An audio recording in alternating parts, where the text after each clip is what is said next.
And I'd like to declare that this meeting, a joint standing committee into the implementation of the National Redress Scheme inquiry into the continuing operation of the National Redress Scheme is open.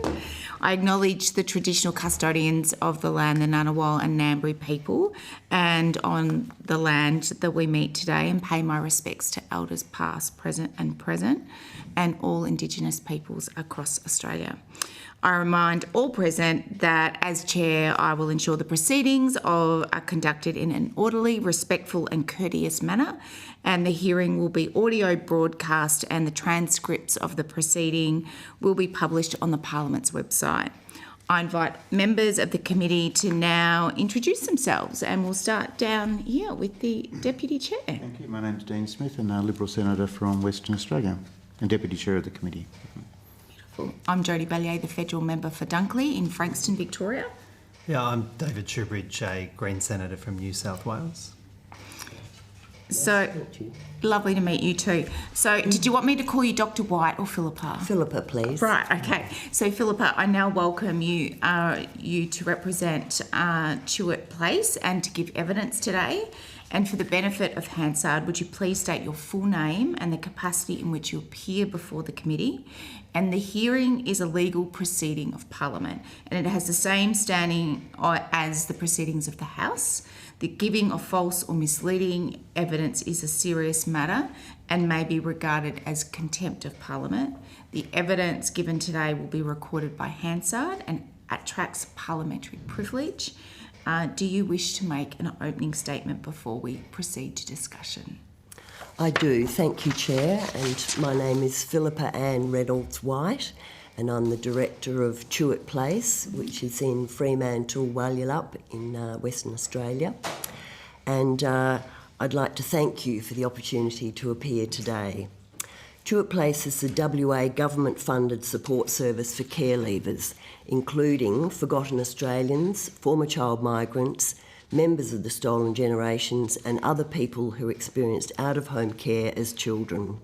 We are a survivor-governed organisation providing trauma-informed support, including assistance with the NRS and the WA Stolen Generations Redress Scheme. Since the scheme started, Chewett Place has assisted more than 1,200 individuals and submitted more than 570 redress applications. So through this work, we see very clearly how the scheme operates in practice and how it affects survivors. In our written submission, we deliberately focused on a single issue because we didn't want it to get lost in a broader discussion. However, I'm happy to discuss our views on other terms of reference, such as the operational timeline and fraud and the conclusion of the scheme. So the issue we raise concerns the exclusion from redress of a group of First Nations survivors in Western Australia who were placed in subsidised kinship foster care but were not formally made wards of the state. The NRS treats these private placements. However, the historical evidence shows that these were not private in any meaningful sense. The state approved the placements, paid foster subsidies, monitored the children's welfare and retained authority to intervene and remove the child if necessary. So the state controlled these placements. Furthermore, policy documents obtained through FOI confirm that when the department financially supported these placements, it regarded itself as responsible for ensuring the child was in a safe and stable environment. These documents also confirm that subsidised kinship care could only be treated as private for up to 12 months. Despite this, survivors whose abuse occurred in these circumstances are routinely found ineligible by the scheme. And many of these survivors believed they were state wards. So great was the state's control in their lives. They apply to the scheme in good faith, they wait for 2 years, and then they receive a decision telling them that their abuse is ineligible because an institution was not responsible for it. This experience, as you can imagine, is deeply distressing and re-traumatising for this group of very disadvantaged survivors. Fortunately, the number of affected individuals appears to be very small. In 2023, DSS reported that fewer than 60 people nationally had been found ineligible because the abuse did not occur in a participating institution. If we instead look at the broader category of applications found ineligible because no participating institution was responsible, the number's higher, 458. But even that represents less than 3% of all applications processed at that time, and not all those claims would have been eligible due to this kinship care issue.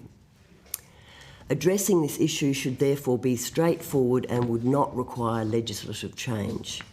Where the state approved, supervised and subsidised the placement, institutional responsibility existed in practice and should be recognised by the National Redress Scheme. Correcting this interpretation would allow a small, clearly defined group of survivors, many of them First Nations people in WA, to finally access the scheme that was created to provide and help ensure that it fulfils its statutory objectives. Ultimately, it's not a complex policy issue, it's a narrow administrative problem with a straightforward solution. But for the survivors affected, the consequences are profound. Thank you, and I welcome your questions. Thank you very much for that. So we're going to ask a series of questions and about your statement and the experience. And so I'm just going to read from this. So were kinship foster arrangements only applied to First Nations children in Western Australia, or were there any similar arrangements for non-First Nations children who would have otherwise been deemed wards of the state? Do you mean in Western Australia or? Yeah. I don't believe so. It wasn't done to the same degree. It was the aftermath of the Stolen Generations experience, and governments realised that it wasn't a good idea to take children away. So they were trying to preserve family and keep children with relatives, but that overlooked the fact that these relatives too had been through the missions and their parenting skills were similarly affected. And in all the cases we know of, it is Aboriginal carers who themselves had been traumatised as children who were unable to look after the children placed in their care. When I was reading through the appendix, I mean, all your evidence is the people who have come to see you at your place are First Nations, and that's the experience. But actually Appendix 1, which is the 1973 document, is it? Yeah, the 1973 document. The procedure says, if you go to point 3 on the procedure, it says, how they implement this at a state level. And then it says, recommendations for commencement and termination of payment to be made on usual yellow subsidy movement advice, clearly indicating that the subject of the application is not a ward and if white or native. So it seems to me it would have been open to the policy seems to potentially applied to both. Otherwise, why would you have if white or native? Yes. So it could have happened, though it wasn't a policy that was restricted solely to Aboriginal children. However, the only people who've come to fore affected by it are Aboriginal people. So you're not aware in the work that you've been doing that there are other people that have been experienced, abuse of other who are not Aboriginal? No, because when you look at their files, they were made wards. If there was clearly they were at risk, those non-Aboriginal children were made wards, and then they are eligible for redress. It was just the Aboriginal children that they were hands off. No, we can't make these kids wards because we can't take them away, can't take the rights away. But it was well-intentioned, but failed.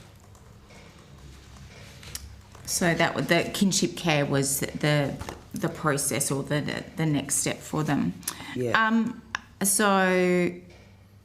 Are you aware of any individuals in Western Australia who experienced private kinship foster arrangements who've not applied? Well, when ineligible findings started to come forward, word got out, and so less people who are in this situation have applied because they know they'll get knocked back. Right. Okay. And so, in terms of, do you understand the numbers? You've given us some numbers earlier on in your statement. Yes. Are you aware of the numbers of people in Western Australia that currently, would have experienced that maybe haven't applied? Well, it's very hard to know because they haven't come forward. I don't think it's a tidal wave. I don't think it's a great number of people. It just because going on those 2023 numbers, they're pretty small, and that would suggest that.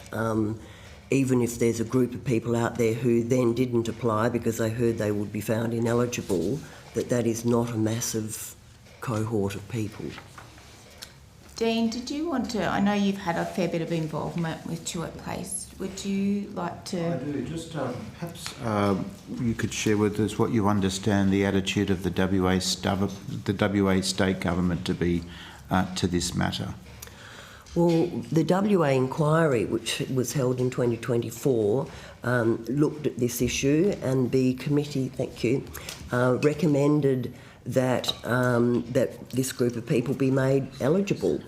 And the state government's response to that was that it required further consideration. They acknowledged that there was a problem, but that it required further consideration. And our concern is that the scheme is coming to a close and that it needs to be dealt with more quickly than that. So further consideration doesn't mean that the WA government is opposed, because they would have said that when they responded to the committee inquiry, the WA Parliamentary Committee inquiry, which I understand was very, very well received by parliamentarians themselves and stakeholders. Yep. And you can imagine that the scheme would seek the views of the WA government on this, even though, as you say, it's an administrative matter, it's not a legislative consideration. So something that we might think about, Chair, is in advance of our own committee report on these issues generally, we might, if we're resolved this way, we might actually, as a committee, write to the government, the federal government, and to the West Australian government to say that based on the evidence that's made available to us, and we will interrogate the evidence in the normal way, based on the evidence to us, this is an administrative oversight and should be corrected. And if it can't be corrected, then they should make that information available to us as in a speedy way, because, as you say, scheme closure issues are now key considerations when we think about the processing of applications, etc. Thank you. Great. Yes. Now, we've got Senator Richard Dowling, who's also on the line. Morning, Richard.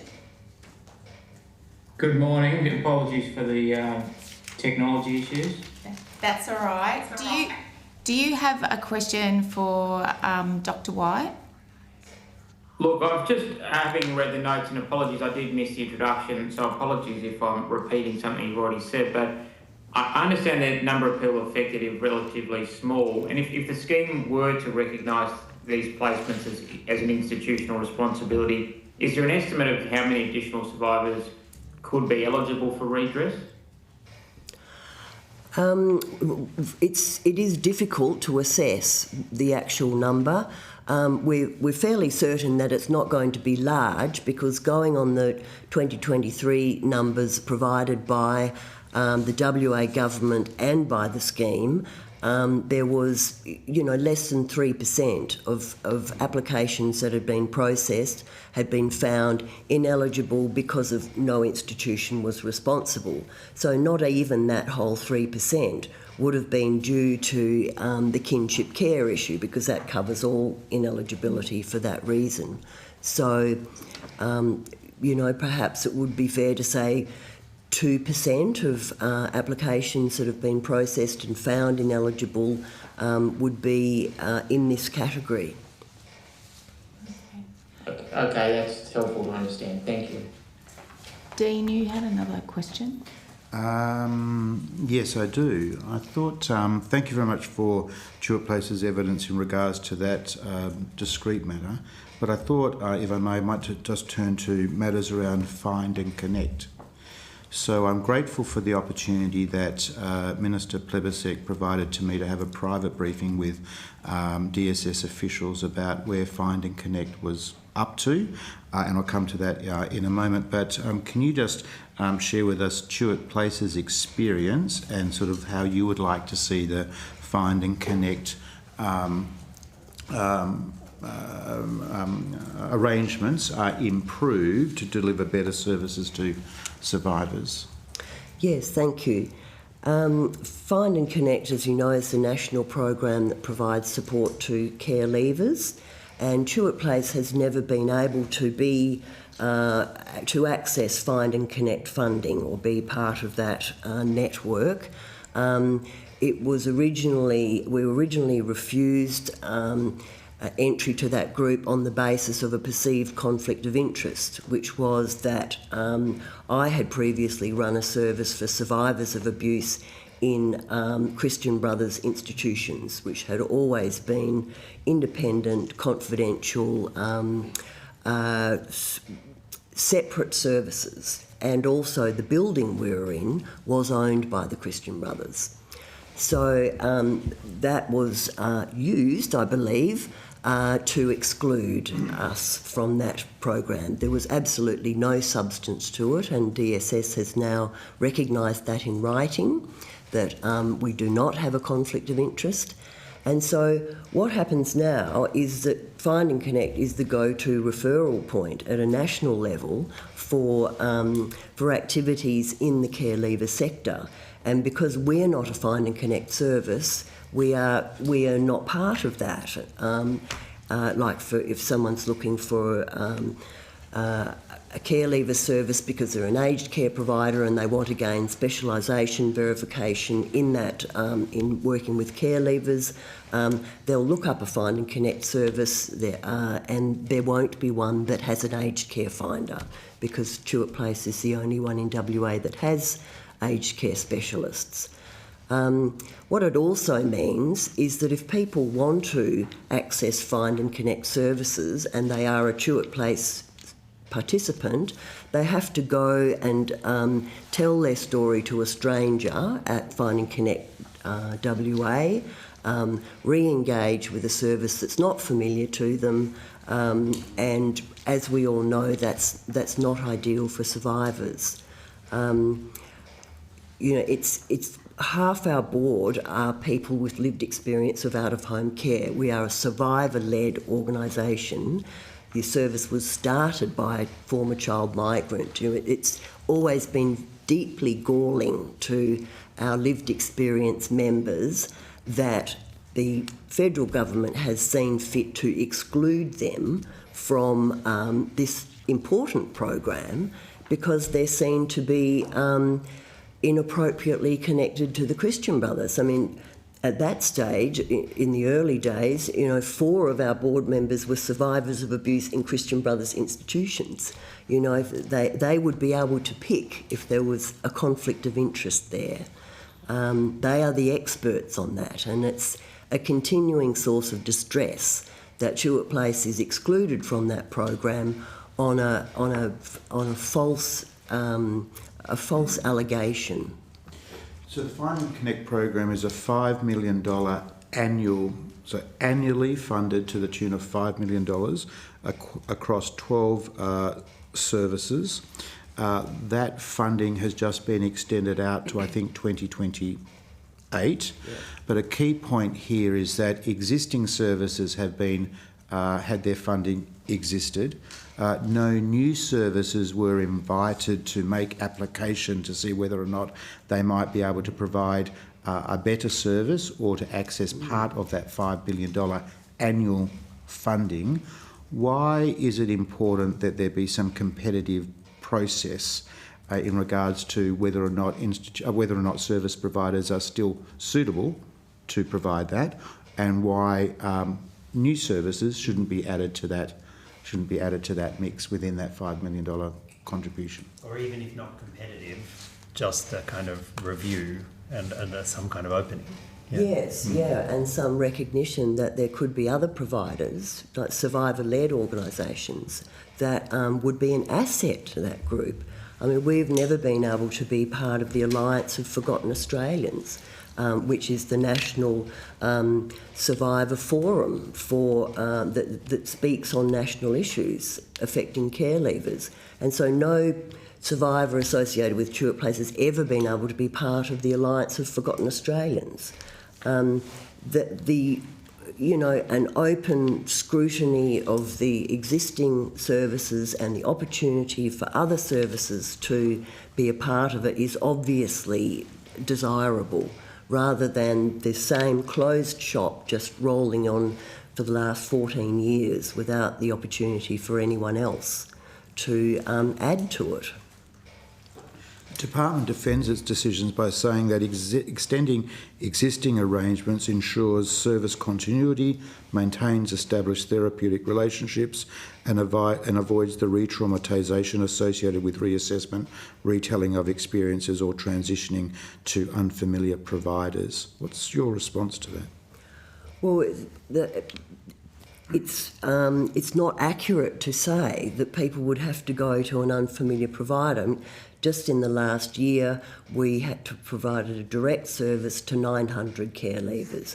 So those people are familiar with Tuart Place, they access a variety of our services, and that is their choice of where they want to go. So why can't they be part of Find and Connect? Because if they want to access a Find and Connect service, they have to go to an unfamiliar place and speak with strangers about their personal needs. But you're not saying the other providers in WA should all be cut off. Not at all. What you're saying is that if that's the genuine approach from the department, and assume it is, the best way of ensuring that doesn't happen is to allow Tuart Place to get a fair amount of funding to provide that continuity of service to your people you're supporting. That's what exactly. Yeah. Yes, and that we're not saying at all that the other service should close down. There are states like Queensland which has two providers. There's Relationships Australia and Micah Projects. So there's no reason why WA couldn't be the same and provide more choice and opportunity to people. I was reading in the DSS submission that the Find and Connect network had been consulted with regard to ongoing service provision after the scheme ends. So once again, Tuart Place is not part of that conversation because we're not a Find and Connect service. It's just it's an injustice that has continued to roll on for 14 years. So as a pathway forward, because it's not true that the funding is provided to a provider per state. Some states have multiple service providers. So what would be a suggested pathway forward that we might be able to share with the department, or if the department is listening, they might be able to actively consider? Well, we would welcome an opportunity to put in a tender to provide Find and Connect services. It's our core business, but we've never been funded for it by the Find and Connect program. So we would be delighted to enter into discussions with the department about how that can be achieved. And finally, from me, can you just elaborate on this Alliance of Forgotten Australians, why Tuart Place is excluded from that? Well, for a survivor or a representative to be part of that national alliance, they have to be associated with a Find and Connect service. So your exclusion from Find and Connect means that you're not able to be part of the Alliance for Forgotten Australians. And when we think about what the Alliance for Forgotten Australians is, it's absolutely incomprehensible that Tuart Place would not be part of. The survivor-led support service. Thanks, Dean. David. Thanks, Jen.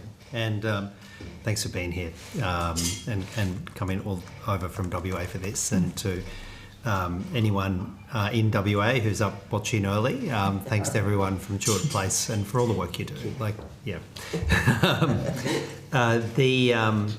We go back to the foster/private care arrangements? One of the documents you point to that seems to strongly support your case is the policy document. I think it's Appendix 2 to your... Yeah, Appendix 2, Yep. which was adopted in about 1980, is that right? Yes. And you point to paragraph 5.5 of that says, where the department financially supports placements arranged between extended family or between a culture, community or friends by mutual consent, the department will ensure that the placement offers a safe, nurturing, stable and culturally relevant environment for the child. It's pretty unambiguous language, isn't it? Ensure. Yes, pretty unambiguous. When that was put to the WA officials, I assume was put to the WA officials in the state inquiry, what was their response? We didn't have access to this at the time of the state inquiry. We've accessed this since then. It takes 9 months to get documents through FOI in WA, so there was quite a delay in getting it, and we were kind of fishing for... We knew that if the department was paying money out to contractors, it would have to have its own mechanisms to ensure that that money was spent for the purpose it was provided for. So that the recommendations that came out of the state inquiry, this actually just elevates them even more, doesn't it? Yes, it does. Yeah. Yes.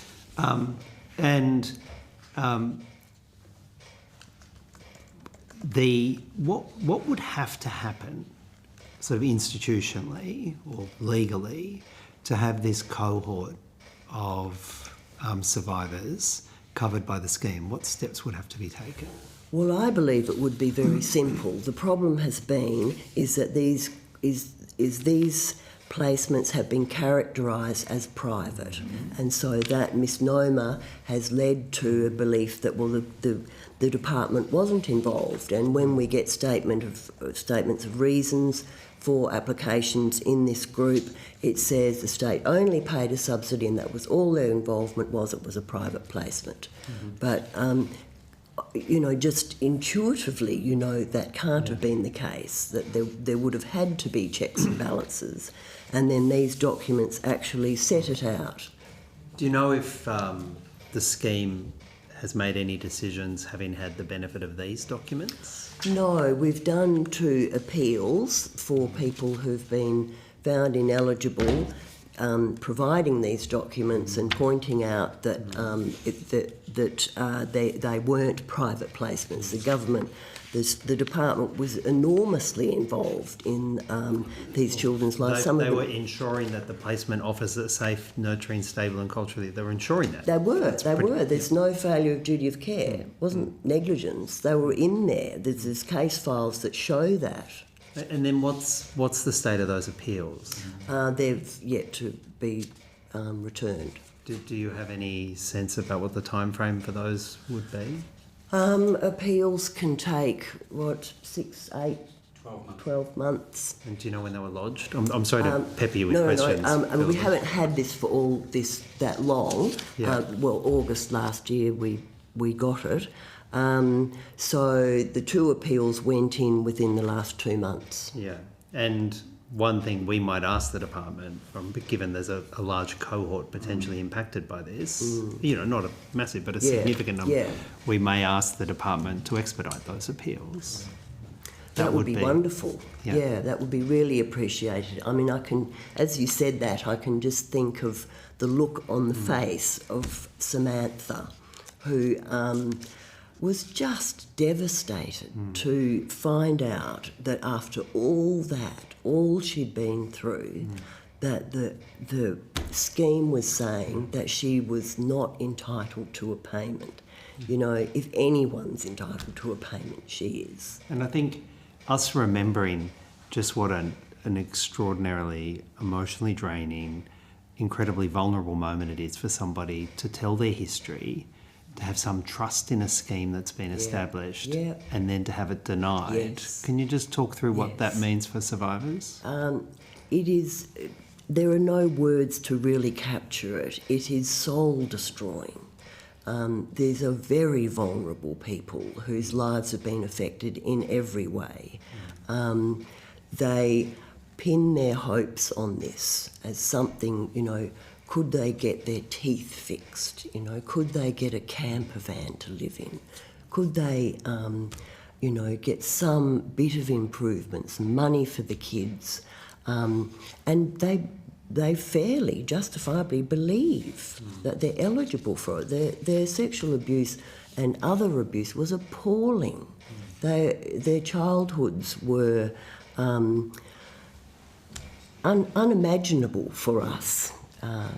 To think what it was like for children to live in those circumstances, to go through a life of disadvantage. A scheme comes up like this and it seems to offer hope. It's a pretty gruelling process to have to document it all. The wait is a terrible time for people. They are effectively waiting to be believed, and when they're not believed, because that's how they view it, it's such a slap in the face. They are knocked down again. Can I just sort of give my gratitude, and I won't speak for the rest of the committee, but my assumption is that it's shared by the rest of the committee, the team at Chewett Place who works with these survivors and then have been so dogged in chasing these documents and seeing it through. Just an acknowledgement for all that work. Thank you, Dave. So I've got a couple of questions to end with. I know we started late, so we'll just move on a bit over time. I hope that's okay. We've got some timelines that have been set around the National Redress Scheme, and there's some work to do with regards to the specific situation that you are in. First question for me is, at what point, so the National Redress Scheme's been going for 7 years?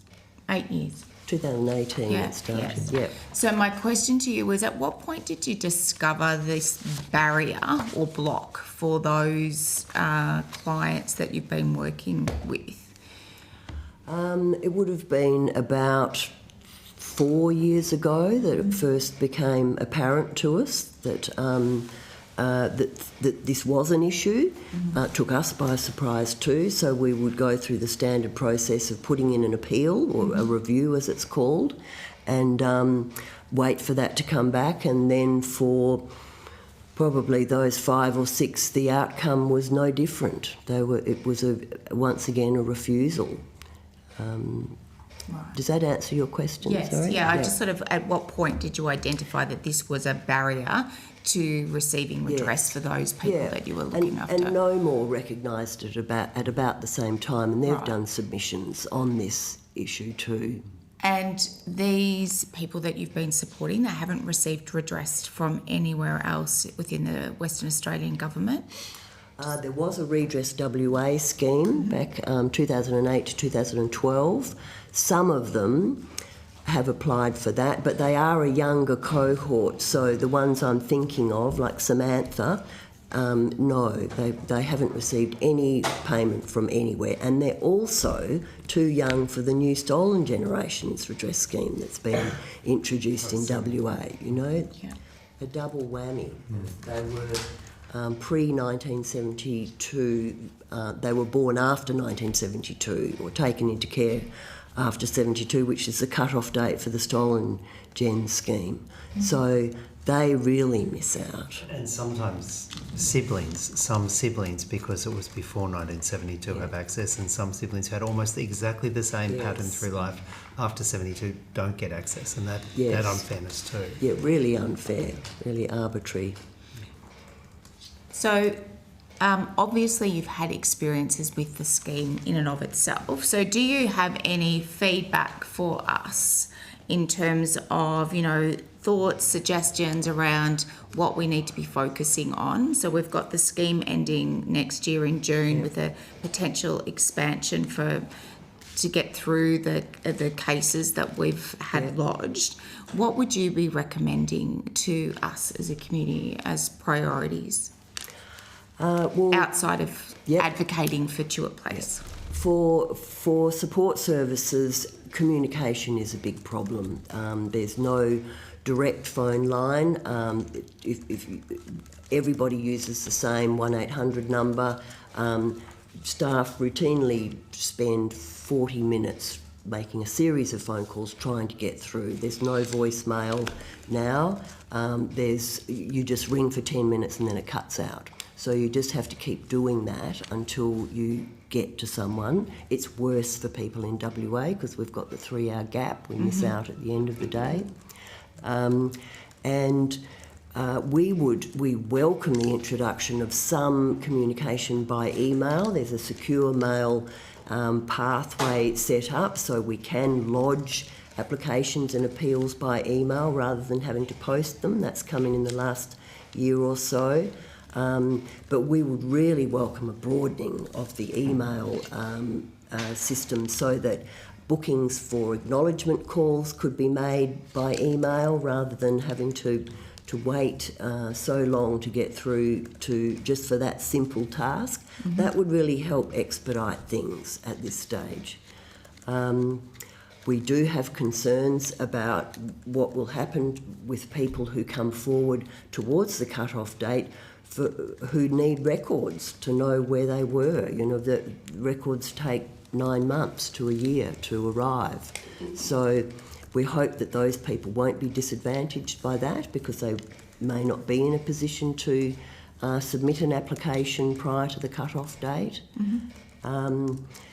So improved communication and some assurance that people who come along at the end of the scheme will have the same processes available to them are the things that we think are important.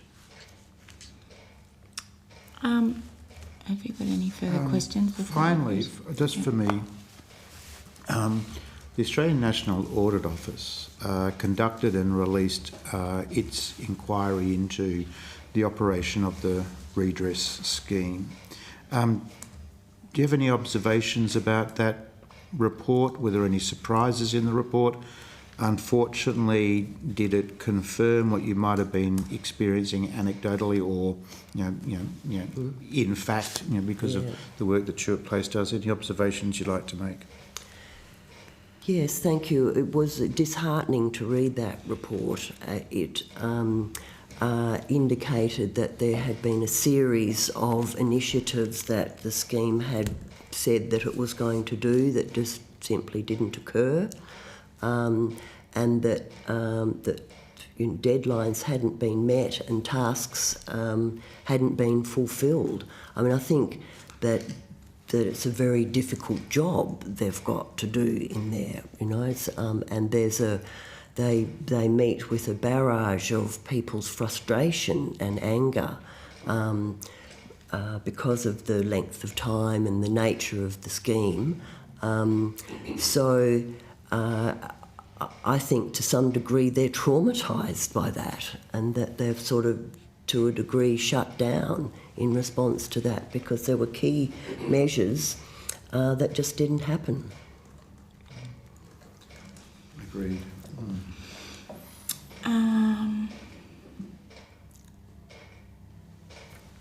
I think I'm just checking these questions. Is there anything you'd want to prioritise as part of the 8th year review that will kick off in July? Yeah, I think perhaps mechanisms for dealing with a potential significant increase in applications as the scheme closes. I recall with the Redress WA scheme, people leave it to the end because it's an unpleasant thing to do, to go and disclose trauma and to go through a bureaucratic process that's so deeply personal and that you fear might end up with a negative result. So people put it off. And with Redress WA, we saw a massive upswing at the end of that application period, and I could imagine it being the same in this scheme. Is there any other elements of the redress scheme you would like to comment on, Philippa? No, that we are receiving an increasing statements, number of the assurance letters, which are when someone has put in an application that is deemed to be too much like someone else's application, and so the person receives a letter saying, well, we think you might have colluded with another person, and can you explain yourself? So that's pretty confronting for people to receive. It seems to be the ones that are coming through now are largely to do with strip searches in juvenile correctional facilities. And, you know, the fact of it is that offenders tend to have the same MO. They do the same things. And a process like a strip search or an admission to a jail is the same for everyone. So the likenesses that are being picked up by whatever mechanism is used, and I believe it might be AI, are picking up similarities because the situations were similar. And so I think the sending out of these assurance letters, which are pretty confronting, I don't know if you've seen one. I have a de-identified copy if you'd like to see one. I can leave that with you. Could be worded better, and the wording and the questions that are asked are all the same for every assurance letter that's sent out. You know, each individual's situation is different, but the insurance letter says the same thing and asks the same questions. So the assurance letter is in response to the scheme having identified a pattern. Yes. The question for the scheme really should be, does this pattern reveal something about the modus operandi of offenders? And if it does, well then,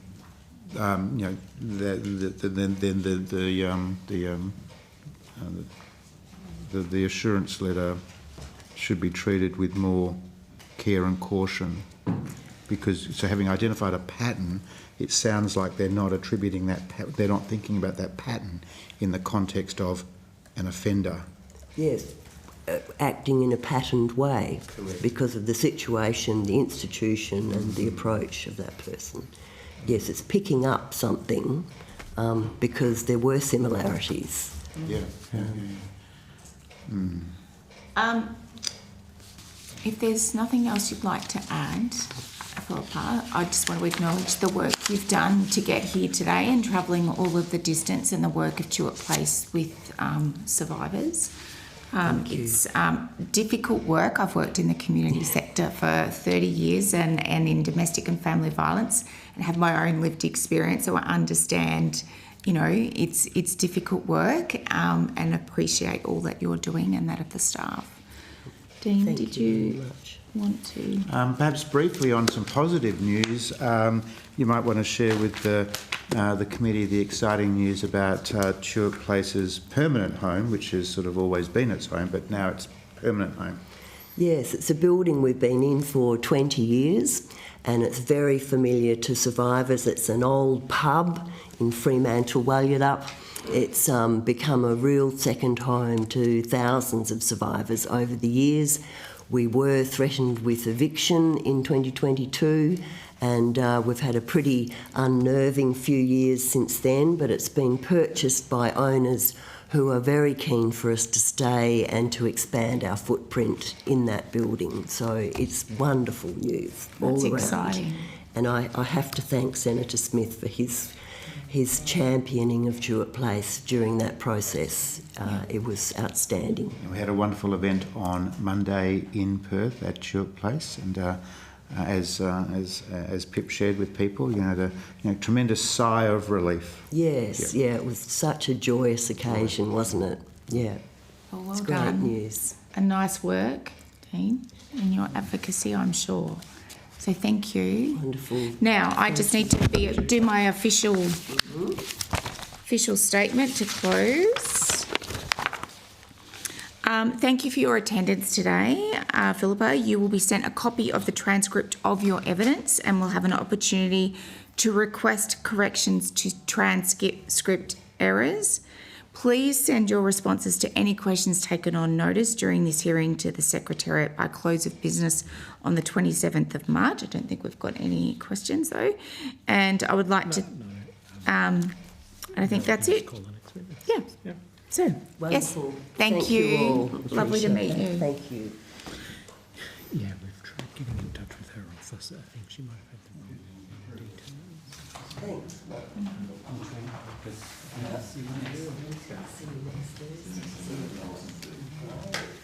Just asking her if we can keep the letter or she can give it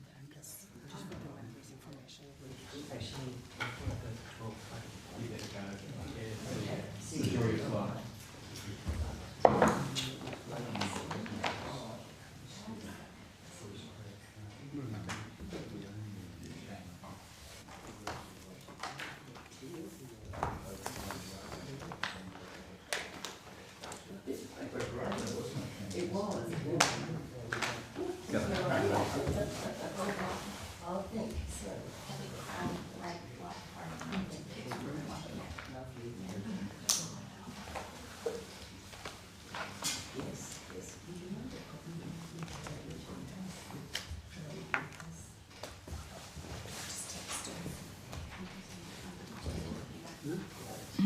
Thank you very much. Richard, you're still there? Sorry. I am, thank you, Chair. When are you having to drop out? In about an hour from now. Oh, great. All right. So we can kick off because we've got Richard here. We've got three of us. Yes. Hi. How are you both? Good. Sorry, I haven't.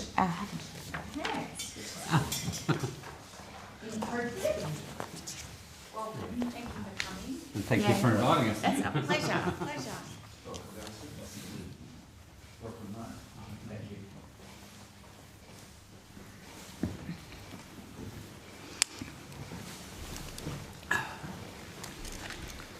So, just get myself ready for this and then we'll kick off.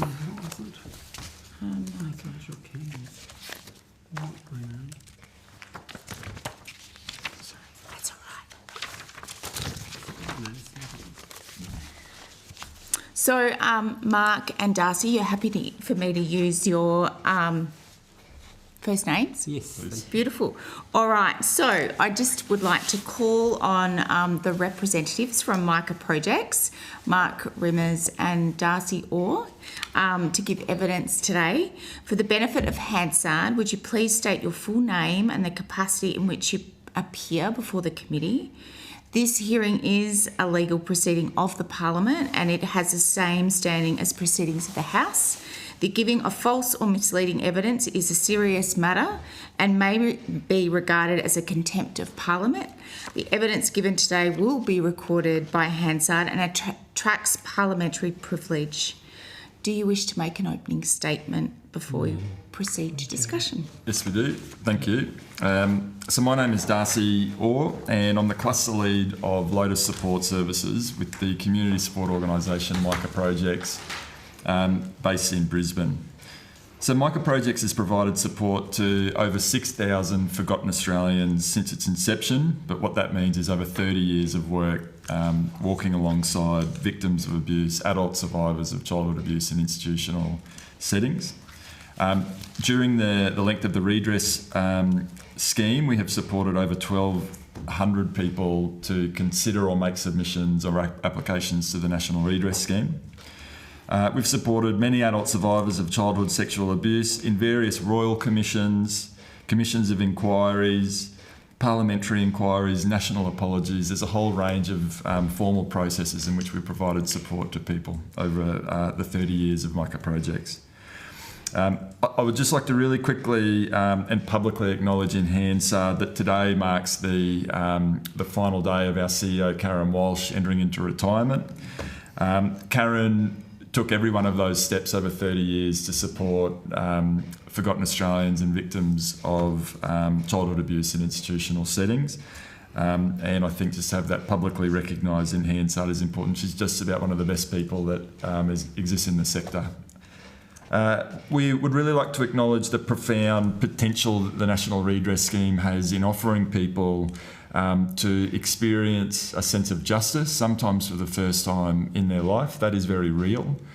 But we also want to continue to raise the alarm when we can that there is the potential, the reality is to cause more harm than good. And we believe that that is true for a number of applicants.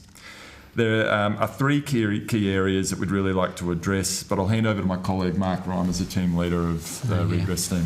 So I'm Mark Kenneth Reimers, and I'm the team leader of Lotus Support Services Redress Scheme. But along with Karen, I've been working on these issues with people who experienced abuse in institutions or in faith communities for 30 years. And I guess that our submission to the Commission, we decided to be very granular in looking at the issues that we think are very real, and we got very granular in our recommendations for response. But I'd say that the first issue, really, I just want to point out is how complex work is in working with redress, and that's why in our submission we included a process map of just what it takes to do an application with people, and that none of this is it looks very linear here, but they're very complex chaos theory engagements with survivors of abuse, and that it can take a long time, in fact in stage one, where people are contemplative of facing their historic abuse but aren't willing to. One of the gaps we see is that while redress support workers are basically employed to help people do an application, we actually think there's a hell of a lot of work needs to be done with people who are pre-contemplative about doing that and having support, clinical support, in order to engage with this scheme. And we've made recommendations in this about a clinical worker being embedded in every redress service, and in order to support that, because we don't want people who are very marginalised and traumatised with their experience of abuse to not be able to do an application because they're not supported well enough to get one in. The time frame issue is the major one that we face, and that is in terms of not so much the length of the scheme, but in terms of the process of applications. DSS would report that the average time frame is 16 months. That's never been our experience as a redress support service. We have had people waiting 2.5, over 3 years for an outcome. And when that's a negative outcome, it obviously has a huge impact on people's lives.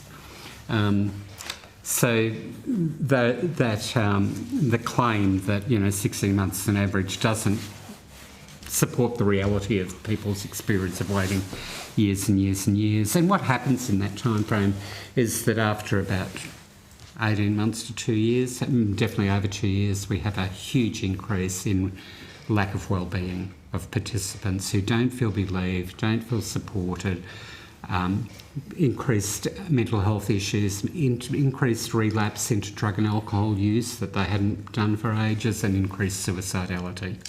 And it was only a couple of months ago we often get people threatening suicide on the phone when we're talking about their application, but all our redress workers are very experienced. 3 people who were incredibly suicidal in 1 week resulted in us changing one of the positions to a clinical position to support people, because redress workers shouldn't actually be dealing with that degree of distress that people are experiencing.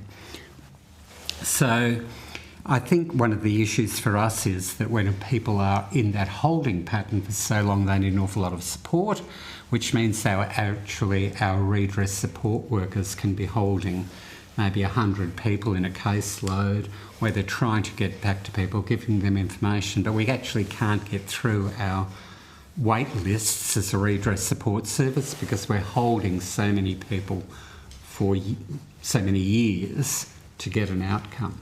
So the lack of timeliness in the ability of the redress scheme to process applications is a huge concern to us.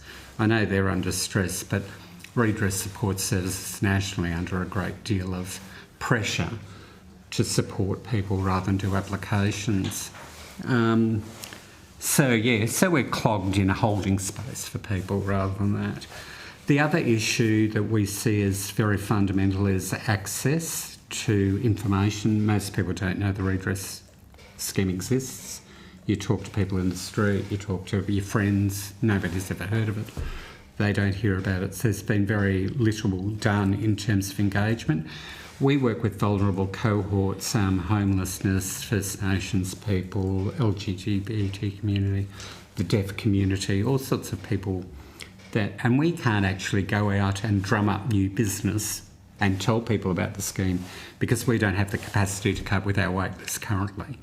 So in other roles we've done a lot of that, and what we discovered when we had the service for the Royal Commission into the Disability Royal Commission, and one of my roles in that was stakeholder engagement. What we discovered throughout Queensland is that that most regional newspapers have been shut down. Murdoch Press bought them and shut them down. There may be 4 or 5 reporters in a regional town. There's now one, and it's gone online and people don't use it.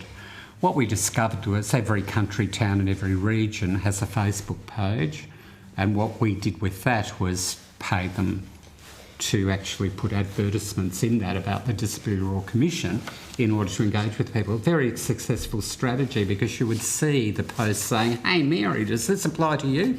Hey, can you think about that?" So there was a lot of, on those Facebook pages, actually people, your constituents referring other people they knew who to apply to. It was the only way to get information out in regional Queensland. I presume it's the same in the rest of the community. We also engage with specialist groups like Indigenous orgs and LGBT health and all sorts to get information out. And as I say in the submission, just producing the brochures isn't enough. People need to be actively talking about it. We held forums in country towns all over Queensland in order to engage, and I haven't seen none of that happening with this scheme.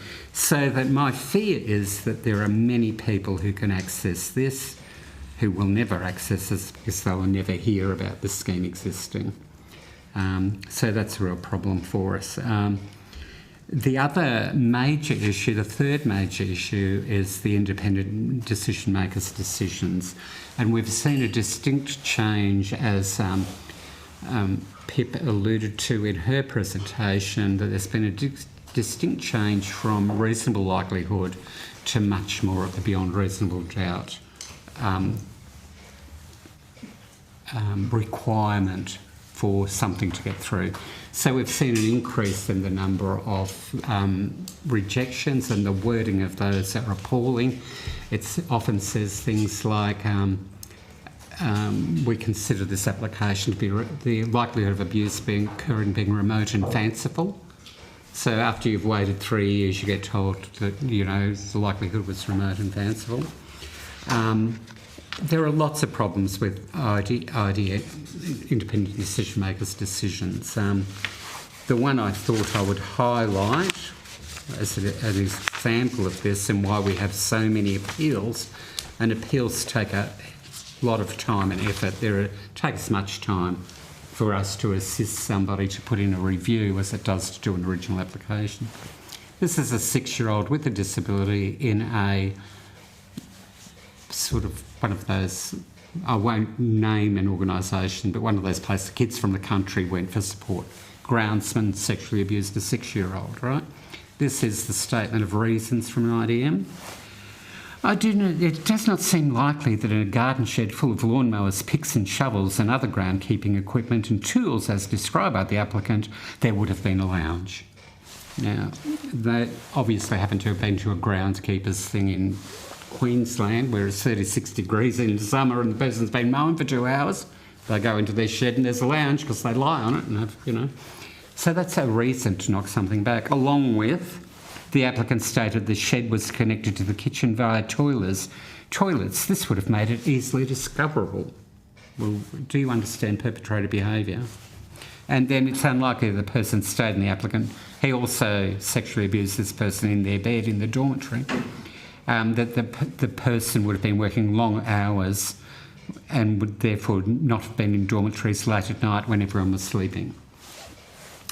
So this is a statement of reasons we get back. Can we get a copy of that, if that's at all possible? Yeah. And what's the date of that letter?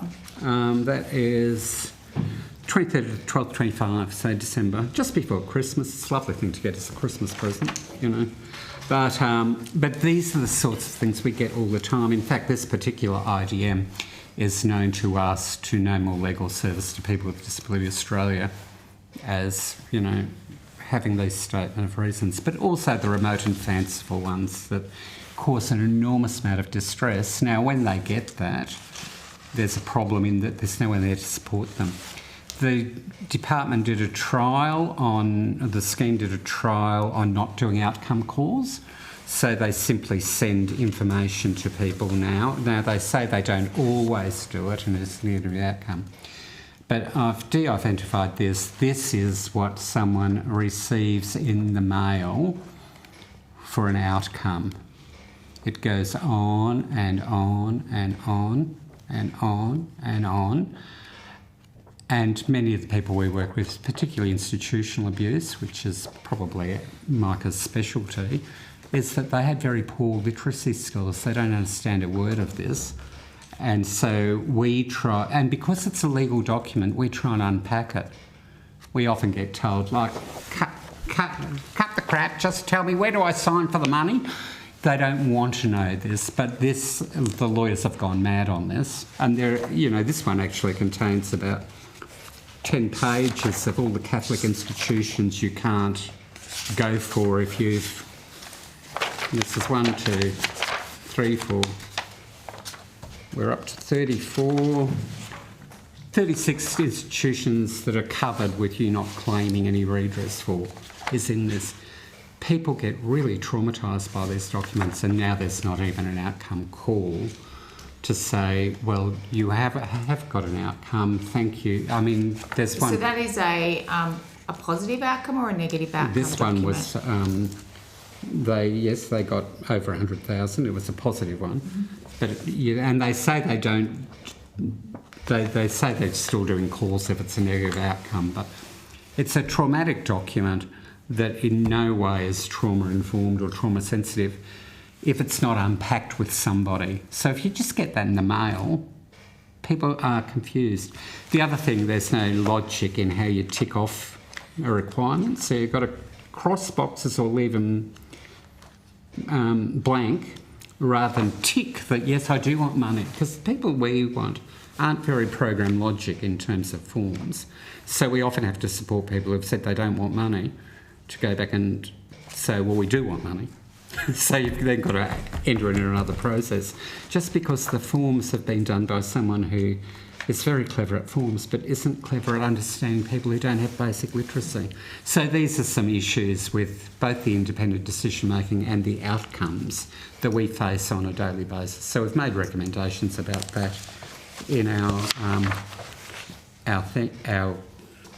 submission. So I'll probably talk for too long. What was the third thing I was going to talk about? The additional area of concern is what happens post the National Redress Scheme, whatever that may look like. So I appreciate that we need to be answering some questions of yours, but we would say that I think there is a real existential, a really fundamental risk and concern that we have as a service, and I think that's shared by many others, that there can be a misunderstanding that the impacts of trauma are lifelong, and people deserve to receive ongoing support for their lifetime. That was something that was championed by the Royal Commission, and it's something that we know to be necessary as well. So if people are coming to us and saying, well, what happens after this? And it's a question that we're asking as well. So thank you.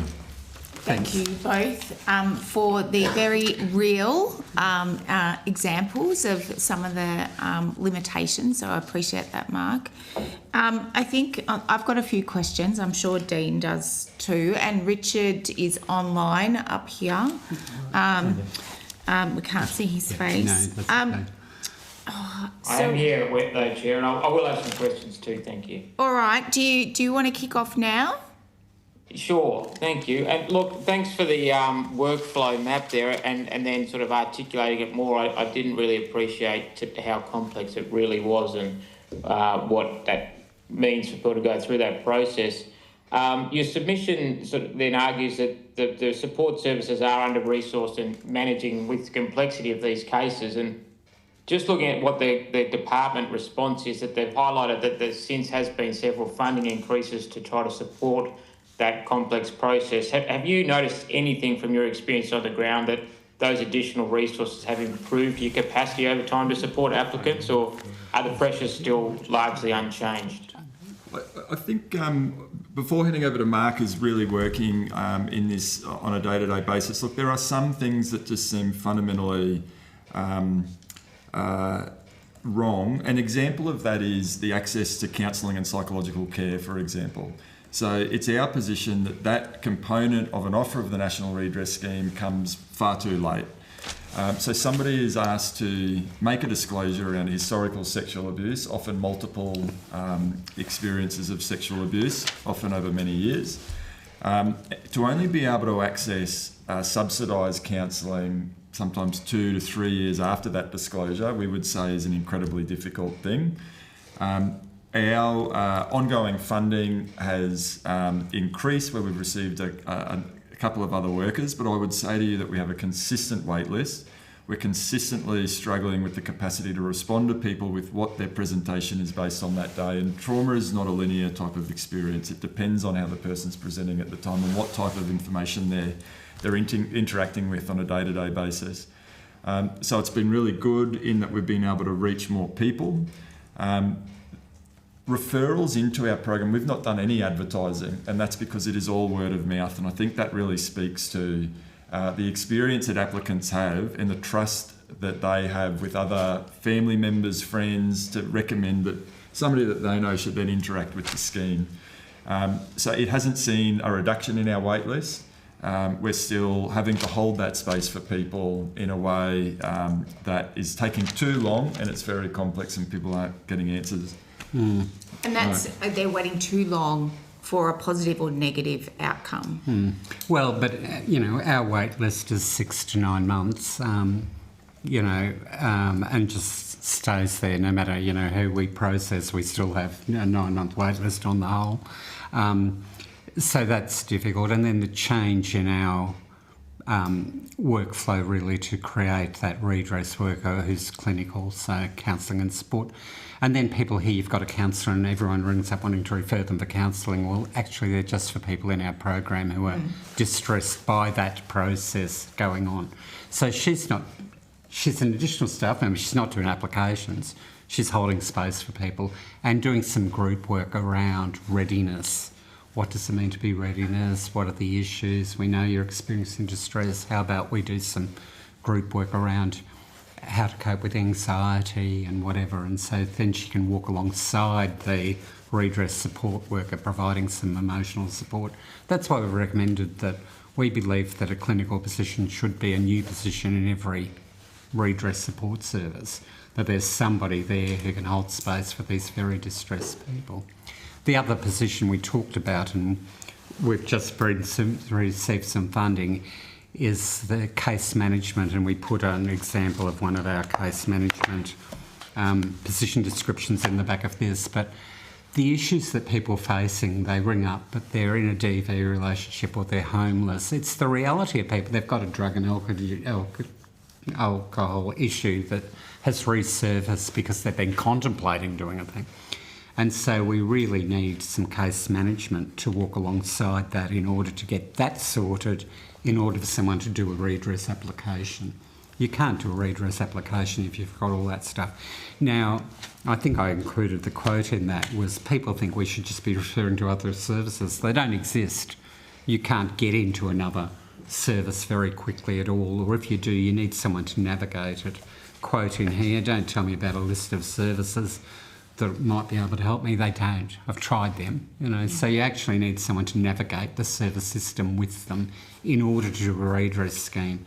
And our belief is that the people who are the most complex should not be ignored, because nobody can take the time and effort to sort out some fundamental issues in their life to let them then get on with the horrendous task of revisiting your childhood sexual abuse, applying, through a scheme that asks a million very intrusive questions about the absolute detail of the stuff you've been burying for years, you know. The only other really brief comment I would make on that is, you know, drawing the committee's attention to the department, DSS's submission, and really when you look at the modelling as a result of the Royal Commission into institutional responses to child sexual abuse, that modelling has turned out to be incorrect. And, you know, what a terrible indictment on the society that we have lived in. We're seeing the numbers of people that are coming forward and disclosing a history of sexual abuse. So the fact is, I think, resourcing is a significant issue there, and it was based on modelling that just hasn't turned out to be accurate. Thanks for that. Yes, could I keep just going, follow Richard. up? Yeah. What? Just talking about the processing timeframes again, and one of the other points the department made was that they have made operational changes, including the introduction of these multidisciplinary processing teams and procedural reforms. Have you seen any evidence, though, more recently about reducing the waiting times and that process actually having an impact for applicants? Not at all. Okay. Not at all. You know, they talk about that. They haven't actually unpacked what that means to us. There's a round table next week, Thursday, Friday in Coolangatta for redress support services. Haven't seen an agenda for that, but hopefully they might be unpacking what that looks like. But I think what they did was, they say about reduced timeframes, they did introduce the speedy processing for applicants who are terminally ill and whatever, and that's quite good. But, you know, we have one redress worker who's worked with 3 terminally ill people in the last month, 3 of whom have died in the last month, to actually do bedside applications with them in hospital to get an application in and processed, because they'd been contemplated for a very long time, then go into hospital not realising they're in their final stages and want to leave something to their family. So that, you know, it's difficult work, you know.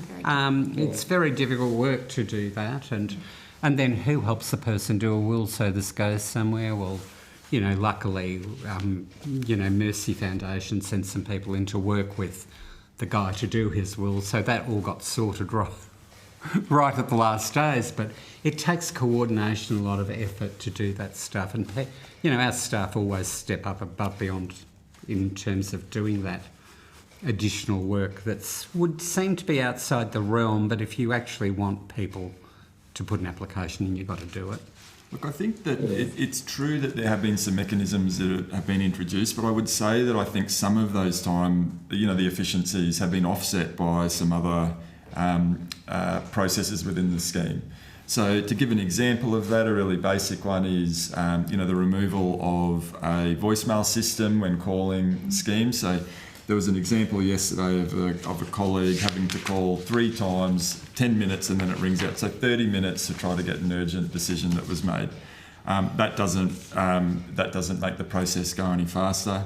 We've seen a real shift, we believe, in the way that applications are processed, and the burden on proof has really drastically increased.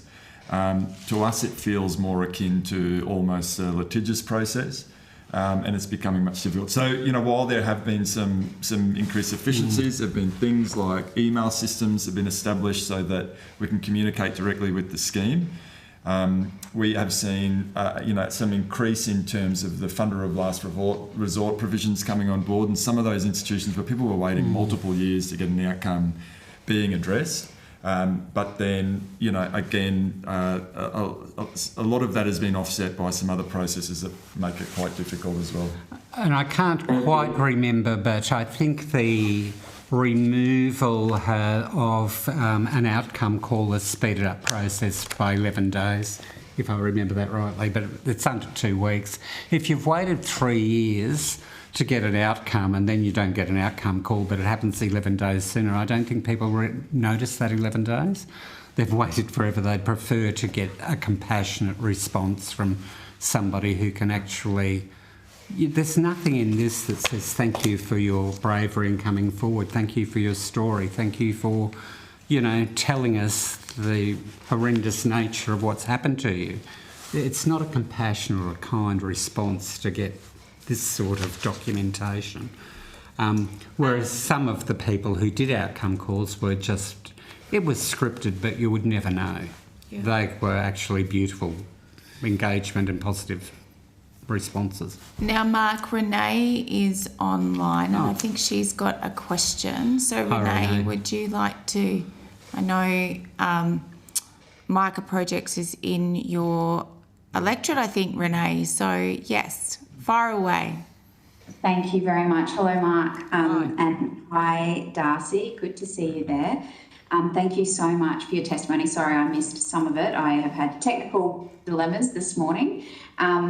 I can't remember whether it was in your submission or in our discussions, but this idea that, and I'm sorry if you've already spoken about this morning, so you can just refer me back to the transcript if you have. But I would just like to hear more about the shift in decision making from the department that you've been experiencing. This idea of that the balance of proof kind of coming from being a reasonable likelihood earlier to now kind of beyond a reasonable doubt, that type of shift that you've sensed. I just wanted to get a little bit more information about that. So we've got some very long-term staff members who have been there for, since the start of the scheme. And they know that applications that would have gone in, say, 5 years ago, 4 years ago, 3 years ago, even 2 years ago would have got through. And now they're rejected, and we then have to do an appeal, basically, or, ask for a review. And there's no appeal of an appeal in the system. So once you've asked for a review and it's happened, you can't re-appeal. So there's been a distinct view, and, there's a bit of outrage in our team that the equity and equality issues aren't real in terms of that, and that it has moved, as Darcy and I have previously alluded to, sorry you missed it, but to this change from reasonable likelihood to a much more legal sort of beyond reasonable doubt view. Now, I don't know whether they'd agree with that, but that's the reality that we see. And that also, if you put an application that's rejected now, but, there were 25 people who have got it previously, is there some way for the department to go, yes, there has been a change, because they're talking about, there needed to be a change in culture. Did they go back and review those decisions and say, well, we did shift the goalposts and you weren't aware of that, but actually, in terms of equity and equality, is there some mechanism for a review, which isn't part of an appeal, because we've probably appealed the decision and we got told, no, go away. It's, we're upholding that decision. But there has been a distinct change, and all redress services and no more legal service, we all have seen it. So whether the department acknowledges it, the reality for redress services and for the legal services, there has been a change. So in terms of that change, when have you seen that change arise? It's in the last 6 months, 12 months, 18 months? Because we know there's been a bit of... 18 months? Yeah, look, I think that there has been a couple of evolutions in that space. Mm-hmm. So I remember going back several years, it was really difficult for the scheme to recognise sexual abuse that occurred in custodial settings, when there were things like strip searching, medical, invasive medical checks. Our experience as a redress support service is that when somebody comes to us and wants to disclose a history of sexual abuse, and it's in the setting of maybe a medical area or it is strip search, we're not talking about standardised processes there. We're talking about situations where people have been impacted their entire life because they said, I was digitally penetrated multiple times in a day, going between wings looking for drugs. I was being checked regularly around virginity. I was being placed in situations where I had to get strip searched and looked at by people, and then sexual abuse occurred. That was a challenge that we used to have, and there's been a bit of a shift in that. I think we have been through an era within the last sort of 18 months to 2 years. We've found that people have made a disclosure that relates to sexual assault that occurred under the age of 5 years old to effectively be ineligible, because people have been told that traumatic events like that, based on some literature that has been cherry-picked by the IDMs, means that victims don't necessarily... It's not a reliable witness account if somebody's under the age of 5 years old. And, just to sort of humanise that for a sec, we've spoken about that as a team. And I remember we went through and did this exercise where we asked, what was your earliest memory? And you know, I'm not going to ask that of you, but just about everybody can recall things very vividly from under that age of 5 years old. So we know that to not be true. That's a very difficult thing to challenge. What we're seeing now is a range of circumstances that Mark's just alluded to. I can think of an example that maybe you have the case study there, Mark, but the decision was that the sexual abuse could not have occurred because it was 20 metres away from where there was an active teacher on duty. And it's unlikely that the person would have been able to sexually assault this child victim because it's unlikely that would happen during a school day.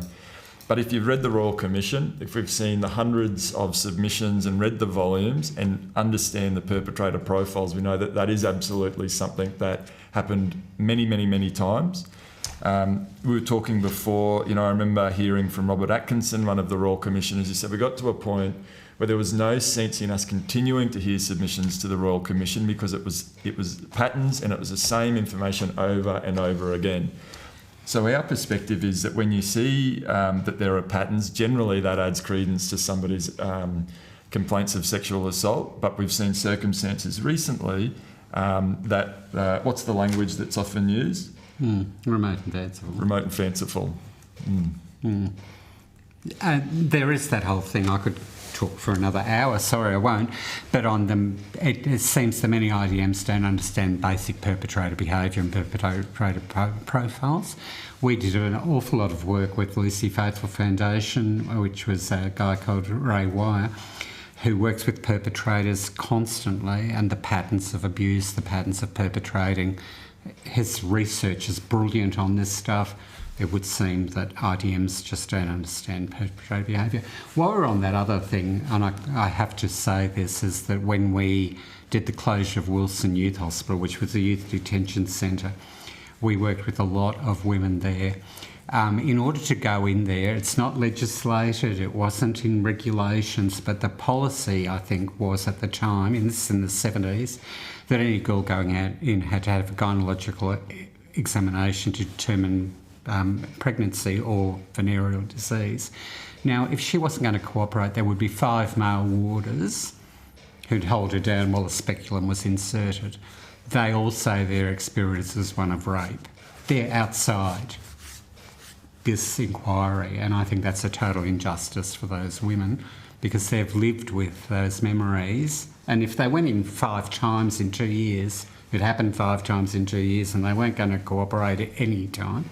So they live with the consequence of what they see as, you know, forced sexual assault, which was, you know, a policy and procedure, and it's outside of this. So I think that there should be some regs in the thing that says, well, these sorts of instances are in. You know, the person's experience was one of sexual assault. It might have been legitimised by, you know, Queensland government at the time, but it was very, you know, it wouldn't pass today's standards, and I think some of those need to be addressed. Sorry, Renee, was that the end of your question? And I've gone on about other things, but... No, that was great. Thank you very much. Dean, did you have a question? I do. Thank you very much for your submission and your evidence, and congratulations to Karen Walsh on her exemplary commitment. The Australian National Audit Office completed and published its review or inquiry into the operation of the scheme. Did you have a chance to review that, and what observations would you make about that? I think it speaks for itself, that report. I think that we were disappointed. I think that some of the language that was used in terms of the aspirational changes are ones that we really support in principle, but in terms of seeing that on the ground, it's not necessarily something that we're witnessing on a day-to-day basis. Mark? Yeah, it's very similar, really. Yeah. There's one thing I would like to comment on is record keeping and timeframes. It relates back to timeframes in that we need to access records. Now, the churches are very tardy or whatever, and we originally thought that when the redress scheme was applying to a church for records, they'd say, you know, this child was there between 1972 and 1973 or whatever, and do you have any records relating to that? And the church writes back, no. and that's it. Whereas when we do the record search, actually the kid was 8, not 7. They were there the next year, but we don't get the records, so we can't substantiate the kid, and they just knock at the back on the basis of that. Record keeping is one hell of a complex issue. Individuals can't get their records within under 12 months from Queensland Government because they say they're prioritising the redress scheme. So someone who's wanting to access their records, in order to do an application, they're saying, well, just put your application in, but they know that it'll probably get knocked back or whatever if they don't have the information. Churches are very tardy at giving information and redress, and some of them actually say to us, oh, look, if it's about the redress scheme, you'll have to go through them for access to the records for the person. So they won't even give the person their own records to that. We know that many records of sexual abuse were sent back to Rome when all the Pell stuff was happening, so they don't exist in Queensland. And so people are knocked back because of lack of records for stuff. The other big one in Queensland is state government says in the 1974 flood we lost records and therefore the records don't exist. Why isn't that then mandatory that they go, well, okay, we'll believe your application if we can't disprove it, rather than we're not going to let you put an application in, when the person's whole life screams that they're a victim of childhood sexual abuse and their story is very valid and could be corroborated, but there are no records. So I think this whole the burden of proof back on a victim who was 6 or 7 or 10 at the time to supply their records when the government's saying we don't have the records, therefore you're out of the scheme, is very unjust. And things like you'll get an S24, they'll want a response. This is under the Act, Section 24. Your application's not up to speed. We'll refer you back to a redress service to get it up to speed. We get an 8-week time frame to turn those around. It could take 18 months to get the records you'd need in order to substantiate that. So we've got to go back and ask for extensions all the time while we try to find records that might substantiate something. So it's very difficult, and we do work very closely with the Find and Connect service for record searching, but also our workers do an awful lot of detective work about trying to, you can find a school photo when the kid was somewhere that substantiate there, and then you might get an education department record or something. It's not as straightforward as people believe. Like there's a whole mountain of detective work about record keeping, but it's the time frames on access to records that is so poorly administered, and I do wonder whether they can't just employ more people in record searching in Queensland Government to cope with the volume, because it's short-term volume. They only need to do it for the life of this scheme, but there's no commitment for anyone to sort of push these delays forward. You mentioned that you're attending a roundtable next week, I think, in Coolangatta. How effective are these roundtables? I've never been to one. I should perhaps get myself to one as an observer. How effective are these? And then, of course, how important do they become as we start to explore issues around scheme closure? When we looked at the 2024 roundtable, Survivor roundtable, that happened in Perth, and they're having another one now next week here in Queensland. I don't think any of the recommendations, and they aren't particularly formulated as recommendations, they're more give us some advice and we'll see if we're going to take it on notice. There's the other one next week. I was a bit shocked to discover the Survivor Roundtable in Coolangatta next week has under 30 survivors going. Now this is a scheme that's got 60,000 people, and so it's a very low uptake. But for us, we did ask if we could have a second person from regional, so we've got an Indigenous man from Brisbane, but we wanted someone from far north Queensland because their experience is very different in accessing services. Our service in North Queensland's based in Townsville. We outreach to Cairns. This woman's from out of Cairns. She'll be attending. But it's a very few uptake. But to get people to go, they just go, oh, it's government doing stuff. I think the frequency is challenging. And I also think one of the real risks in supporting people to attend is a lot of recommendations and a lot of thoughts relate to things like legislation and the need for policy reform.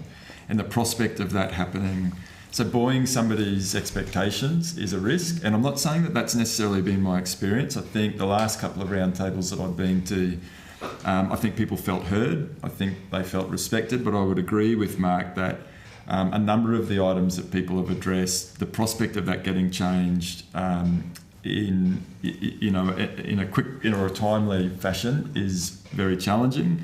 And there is definitely a palpable sense in the months after those roundtables that, well, what's different? My experience is still the same when I'm interacting with the scheme, and there's a risk with that. Yeah. Mm.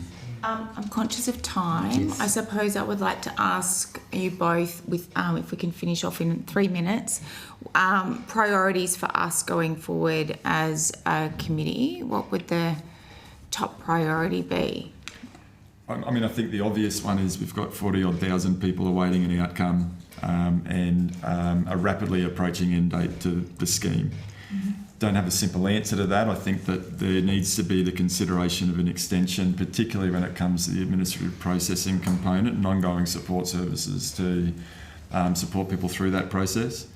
I think, no surprise to you, of course, representing a support service, but I would say to you, I think there is a huge risk for the thousands of people, 60, 70,000 people, to not have specialist supports that exist for them post the National Redress Scheme, because the reality is that trauma remains.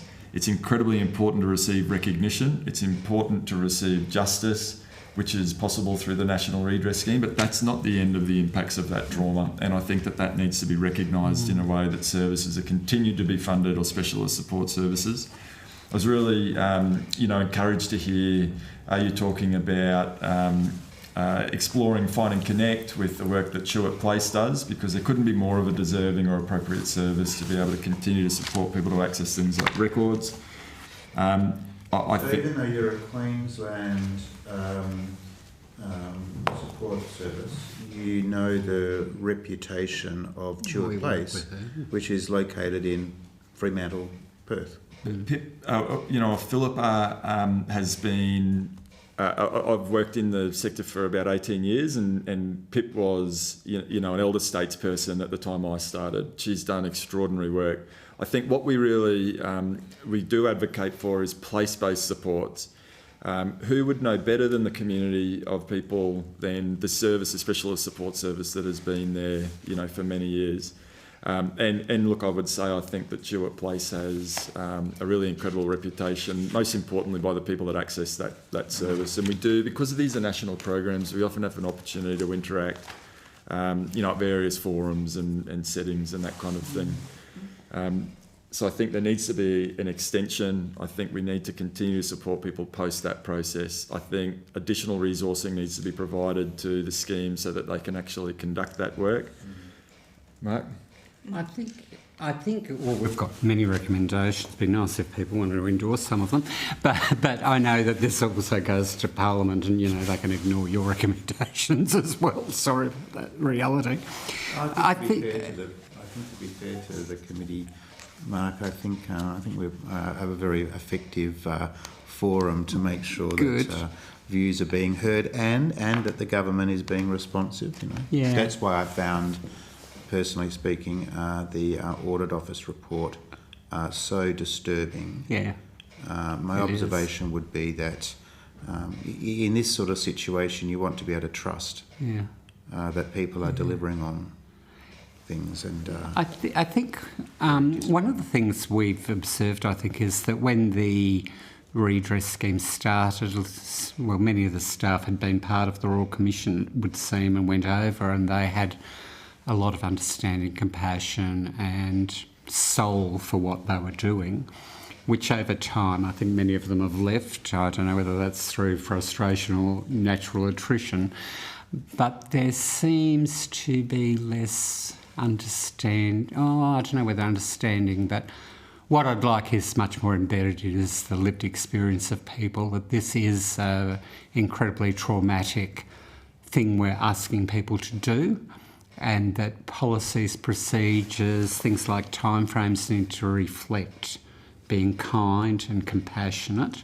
and reasonable to people, rather than oh, we've got a process and we just go through that and, you know, we'll do this stuff and we'll send out you letters saying that, you know, the wording of those documents is appalling.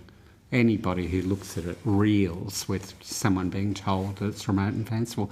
Now, some of them are a challenge to do. We work with schizophrenic people who are all over the place and telling you a story that's interwoven with all sorts of stuff. You can cut to the quick and know that this is a very real story if we can demystify it. But, and, you know, many of them have mental illness, many of them have drug and alcohol addiction and stuff. Like, this is the result of what was done to them by governments and church institutions. I mean, you know, they were meant to create healing, they created horror. And this scheme, in its implementation, not its intent, the intent's fantastic, but in its implementation does create horror for people in terms of them not coping. Yeah. Well, we're going to need to finish up, so I just want to acknowledge your work, Mark, and your work, Darcy. 18 years. How long have you been there? 30. 30, amazing. And, you know, very aware, having come from the community sector, that working in these spaces requires a lot of compassion and self-care as well. So thank you for all that you're doing with your colleagues and also for the clients and coming here today to share that information and feedback with us. I'm just, did anyone else want to make a comment before I read the closing statement? No? Renee? No, thank you. Thanks, Richard. So thank you both for your attendance today. You'll be sent a copy of the transcript of your evidence and will have an opportunity to request corrections to transcription errors. Please send your responses to any questions taken on notice during this hearing to the Secretariat by close of business on the 27th of March. And just like to thank you both very much for coming today and for your effort and for the submission. Thank you so much. You wanted a copy of this? I've scrolled all over the back of it. Just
Hale from Victoria, from the electorate of Dunkley.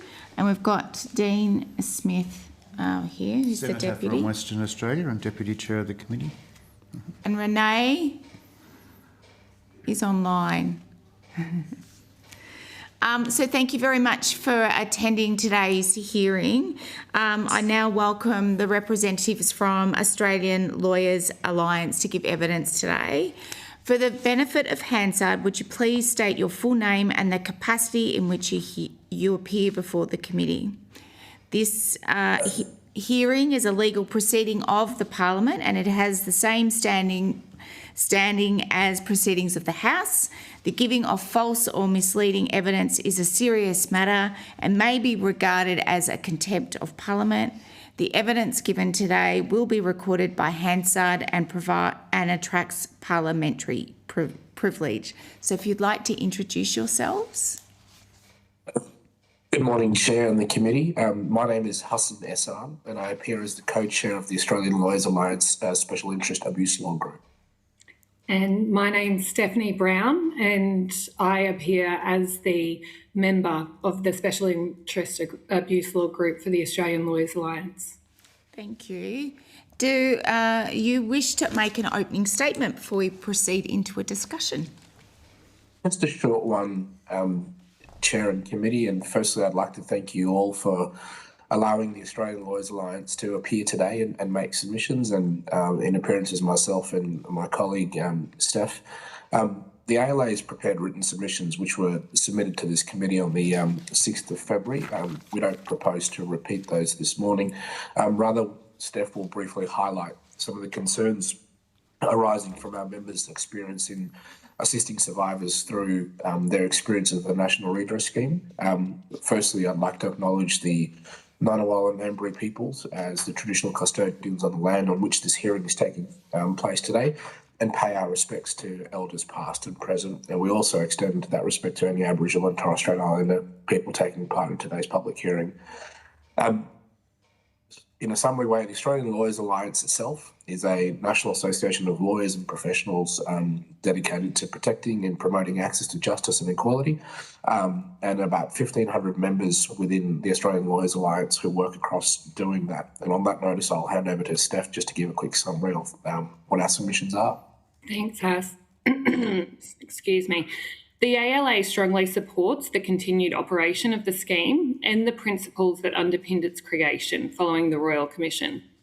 The scheme has and continues to be a critical pathway for acknowledgement and redress outside the adversarial court system. In this, we strongly advocate for the continued operation of the scheme through an extension of the scheme for a further 5 years. This is particularly important in the current legal environment. The common law and statutory landscape for survivors of institutional abuse continues to evolve and at times remains uncertain and complex for survivors to navigate. In that context, a well-functioning and accessible redress scheme plays an essential role in ensuring survivors have a clear and consistent pathway to acknowledgement and justice. This being said, our members' experience is that the scheme's operation is falling short of its intended trauma-informed approach. Prolonged processing delays and poor visibility around application progress create uncertainty at precisely the point where survivors are seeking acknowledgement, certainty and closure. Many applicants approach the scheme expecting a quicker and simpler process than litigation, yet extended timeframes can prolong distress and delay the acknowledgement and closure survivors are seeking. The result is that what was intended to be a survivor-focused alternative to litigation can, in practice, become another compounding source of distress. We're also concerned by the practicalities of the approaching application deadline. Survivors often take many years, sometimes decades, to feel able to come forward. A fixed end date therefore risks excluding a large cohort of survivors who are eligible for redress but not yet ready or able to apply. That is foreseeable harm and it is preventable. For these reasons, the ALA position is straightforward. The scheme should be extended for at least a further 5 years, and that extension should be accompanied by practical reforms, clearer service standards, greater transparency, and the implementation of processes that reduce avoidable delay and re-traumatisation. If the scheme is to fulfil its purpose, it must remain open long enough and operate well enough to deliver timely, transparent, and genuinely trauma-informed outcomes for survivors. Thank you very much, and we certainly welcome any questions. Thank you very much. So, Dean, do you have any questions to begin with? I might just start. Yes, have you had an opportunity to review the Audit Office report on the operation of the National Redress Scheme that was released, I think, late last year or early this year? I I can say I personally haven't, but I have had the opportunity to work with Darcy from Micah Projects before, who you just spoke with, and I had the opportunity to listen into what they were saying. And I would say, as a person who lives in Queensland but also oversees a national practice in terms of abuse law, that the experiences that they discussed were absolutely true across the nation as well too, for all survivors that we've worked with. Haas, I'm not sure if you have anything to add to that. I'll just echo Steph's comments. I haven't personally read it either, but I echo the comments. And I was listening in earlier before our session, and I'd echo those comments in relation to the experience. Maybe just add one thing that Steph said earlier about the timeliness of it all, in the sense that often through my desk I get clients who come through and say, we've waited 15 months for a response from the National Redress Scheme. I'm fed up with it. I may as well go down the litigation process. And so from a trauma perspective, what that does is you come back to restarting the trauma approach because you're about to commence a civil claim in litigation when you've waited for 15 months in the first place. Well, I guess we'll talk more about that. But to answer your question, I personally haven't, but I echo the comments that Steph had made earlier. What particular trends or issues are you seeing in the civil law environment? How long do you have? I think both Haas and I want to jump on this question. I think there was something that I mentioned in the opening there, which is that it's ever evolving. And so a High Court decision will be handed down, which completely changed the landscape of these claims from a civil perspective. And then a couple of months later, another High Court decision will be handed down, which again completely changes the landscape. And then what we're having to do as lawyers and a part of this community helping survivors is to lobby governments to make legislative reform so that survivors aren't caught in this loophole of technical legal arguments. And then that can take months or years, or in some cases not happen at all. So what's happening from a common law perspective is that there is just no certainty in this area. It's very hard to advise clients on what the landscape will look like in a year's time, in 2 years' time. And for a survivor of abuse, that is very difficult to be able to digest. And it's made it very difficult to work in. Haas, I'm not sure if you have any further comments. Just on a technical point on what those uncertainties are, and I guess the example that I could use is a lot of the clergy cases that we see in terms of priests and nuns and religious brothers. And for many decades, one of their go-to defences has been is that we as the Archdiocese of Sydney or the Archdiocese of Canberra and Goulburn cannot be held responsible because clergy members are not employees. And there was a case, I'm sure it's been referenced, called Burden DP that went all the way to the High Court. And the High Court maintained the view that without a strict employment relationship, you can't bring a claim on the concept and law of vicarious liability. And so that makes cases where you have altar boys who are abused by priests quite difficult to win on a vicarious liability. So we as lawyers have to change our pleadings to argue employment under canon law. And so then you need canon law experts, and that delays the process and then increases costs as well. Fortnight ago, the High Court came out with another decision which talks about a concept in non-delegable duty, which kind of changes things, but there's still uncertainty around how do you actually properly plead these cases and run them to trial. So my views on the civil process are, and I'm sure Steph echoes them, is that victim survivors shouldn't be the way the law is changed, because just the amount of emotional trauma and stress it takes to pick up the phone and call a lawyer in the first place, let alone to go through the entire journey all the way to the High Court, has got to have incredible levels of re-traumatisation for victim survivors. So the uncertainty, I guess, is probably the biggest problem that we currently have in cases. And jurisdiction by jurisdiction, Victoria has made changes in their law to address that High Court decision. We were able to do it in the ACT, but we're still up in the air in some of the biggest and most populous states. New South Wales and WA has made some recommendations, but nothing's happened yet. And Queensland, I'm sure Steph can talk about her frustrations in that state, is we have nothing. So you then create a two-tier system of victims of abuse survivors. One's where you can bring claims under vicarious liability because we've had legal reform, and others where you simply, on a technical view, cannot win because the law isn't there yet. I asked the question because we talk and are focused on scheme closure or extension, depending on your perspective. But of course, we don't spend enough time talking about what will be the environment for victim survivors if the scheme closes.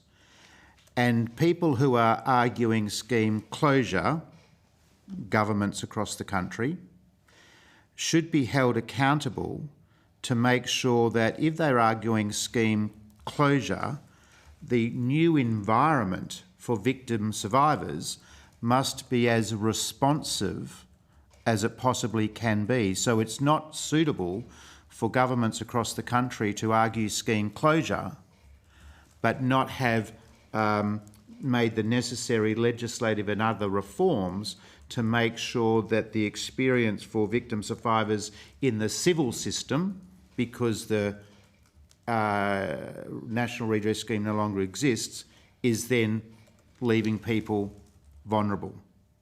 So that's why I thought I would ask the question, because we're not having a conversation at the moment about what this alternative world looks like, alternative legal world looks like, because as we get closer to scheme closure, and if the evidence from Tuart Place is correct, we see a surge in applications. Well, we're going to then have a very good idea of a rough number of people that might find themselves trapped in a civil law system that is unready for scheme closure. It's a really valid point. And as Has was talking about, at the moment, it's a jurisdictional lottery as to where someone was abused, which is not what should be happening. The Royal Commission really set out national reforms, which most jurisdictions took on board. Limitation periods were removed, things were implemented, and it made it a far more stable environment across the board. And that's not what it is at the moment. And we're just not getting engagement from the state attorney generals to actually ensure that that remains the same way. What I would also echo from Darcy and Mark as well too is the further away we move from the Royal Commission, the less understanding there is from whether it's governments or institutions, and then the people defending them, of the experience of survivors. And so whether that's in a civil setting or whether that's in the National Redress Scheme setting, it really seems that they're coming up against a much harder narrative of, oh, well, how could you possibly remember this? And I personally redirect people back to the Royal Commission reports quite regularly to say, I think you actually need to go and have a look at this a bit further. Well, that point's really, really well made, and it applies to members of the Parliament who, come to the Parliament, more recently, or that they just lose that sense of connectedness to these other things which inform people's understanding. They also inform people's level of motivation and interest. That's a point well made. Yeah, absolutely. I've just got a question, and I'm grappling with everything that you're sharing, so I hope it makes sense. So how many people are currently sitting in the civil law section, a segment, trying to get their case to the next phase of redress? Does that make sense? So there's redress and then there's civil law. Yes. So where the overlap sort of tends to happen is where people come forward and they have no idea about what they need to do, and maybe they go to No More or someone like Micah Projects and they say, well, you've got two options here, or maybe they just come straight to a lawyer and we explain they've got two options. And so that could be redress, but if they go down the path of redress and if they accept it, they cannot make a civil claim, which is another problem entirely. So in terms of the redress scheme, it's fairly well known because it's documented how many people are within there, 60,000. Within the civil system, and like I said, I work nationally across this, there is no, I can't give you a definitive answer. I can tell you it's in the thousands, but it's within the court systems. Some court systems have lists of abuse law cases, others don't. It's just within the whole mix. Then there's a component of people that are still stuck in the pre-court process because, to what Mark and Darcy were talking about before, it is so difficult to get records out of governments and institutions. And when you're going through a civil process, we can't say, hey, we'll litigate against you and get the records later, because that becomes a real problem through the civil process, because then the states and the institutions then start to attack our clients' credibility. So we need to get the records first to be able to confirm timings with them, then litigate, and then move it forward. So there's a whole cohort of people. I can talk from my own experience in New South Wales, just to get care leaver records. It takes upwards of 18 months just to get that FOI request, have someone applied to it to start processing it. We just keep getting delayed and delayed, and they say, if you're not going to accept this, then we'll just completely reject your request. So that is what survivors are up against at the moment. They can't even get their records to understand if they have a claim. So there will be thousands of people within the court process, but there are still so many more sitting within this pre-court process, just trying to understand whether or not they should go down a civil path or whether redress would be better suited to them. Hass, I'm not sure if you've got anything else with that. I was just going to say something to the earlier question that was asked, and then I'll come to something Steph has said, in terms of what does the world look like if we close the National Redress Scheme or there's an end date. I think the word that I would use is probably chaos and manic for survivors, because what we learned from the Royal Commission was that it takes about 28 to 30 years for victim survivors to come forward and actually talk to somebody about it without feeling shame, guilt, and all those things that come with that. So if we give an end date, for example, National Redress Scheme is not getting extended in June 2027, they'll stop taking applications. That puts a lot of unnecessary pressure and trauma on victims who might be thinking about it, they might be not sure, and then it puts a lot more pressure on these supporting organisations like No More, like Micah Projects, like Samson, who do so much great work to assist victims in coming forward and making National Redress Scheme applications, or going to myself or Stephanie about getting some advice. So I think if there is an end date, and I know it can't be open forever, I accept that, but if there is an end date, I think for many survivors, it creates a bit of a panic and a chaos in terms of we've got to get this deadline in, and then you're still waiting 18 months. In relation to the other aspects that Steph touched on in terms of the record problems, I echo that. It's a significant problem. I'm often litigating cases and issuing subpoenas to get records, and then have to amend statements of claim because the records may not be correct in terms of what the statement of claim was. It's still taking 18 months to 2 years in the civil claims in New South Wales to get to a mediation. And so what a lot of survivors say to me is, well, if it's going to take me 2 years, I might go down the civil path anyway, because I haven't heard from the National Redress Scheme. So the submissions that we made was, yes, that there should be an extension, but there should be reviews so that victims are told where their process is up to. That's what I'll add to what Steph was saying earlier. Renee, do you have questions?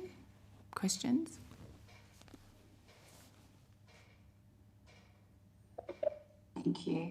I think I'm just trying to understand the biggest challenges for people who are seeking redress.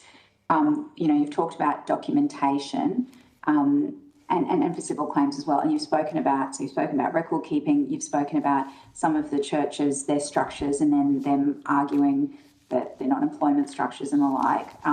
What do you see those biggest barriers being?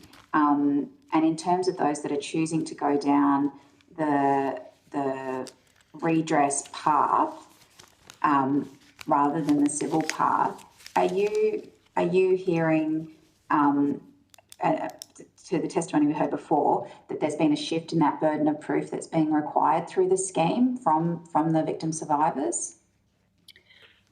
So in terms of survivors coming to us and talking to us about this, what I do when I'm sitting down with a survivor is I will talk them through what redress should be versus what the civil claim is. So redress should be simpler. They don't have to go through psychiatric medico-legal appointments. They shouldn't have to, prove to the standard that we have to prove in the civil system. It should be simpler and more trauma-informed. They can try and get an apology and counselling and a payment through that.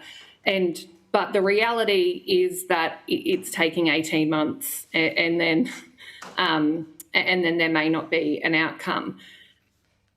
Through the civil scheme, a lot harder. So, you've got all of these barriers to overcome in that.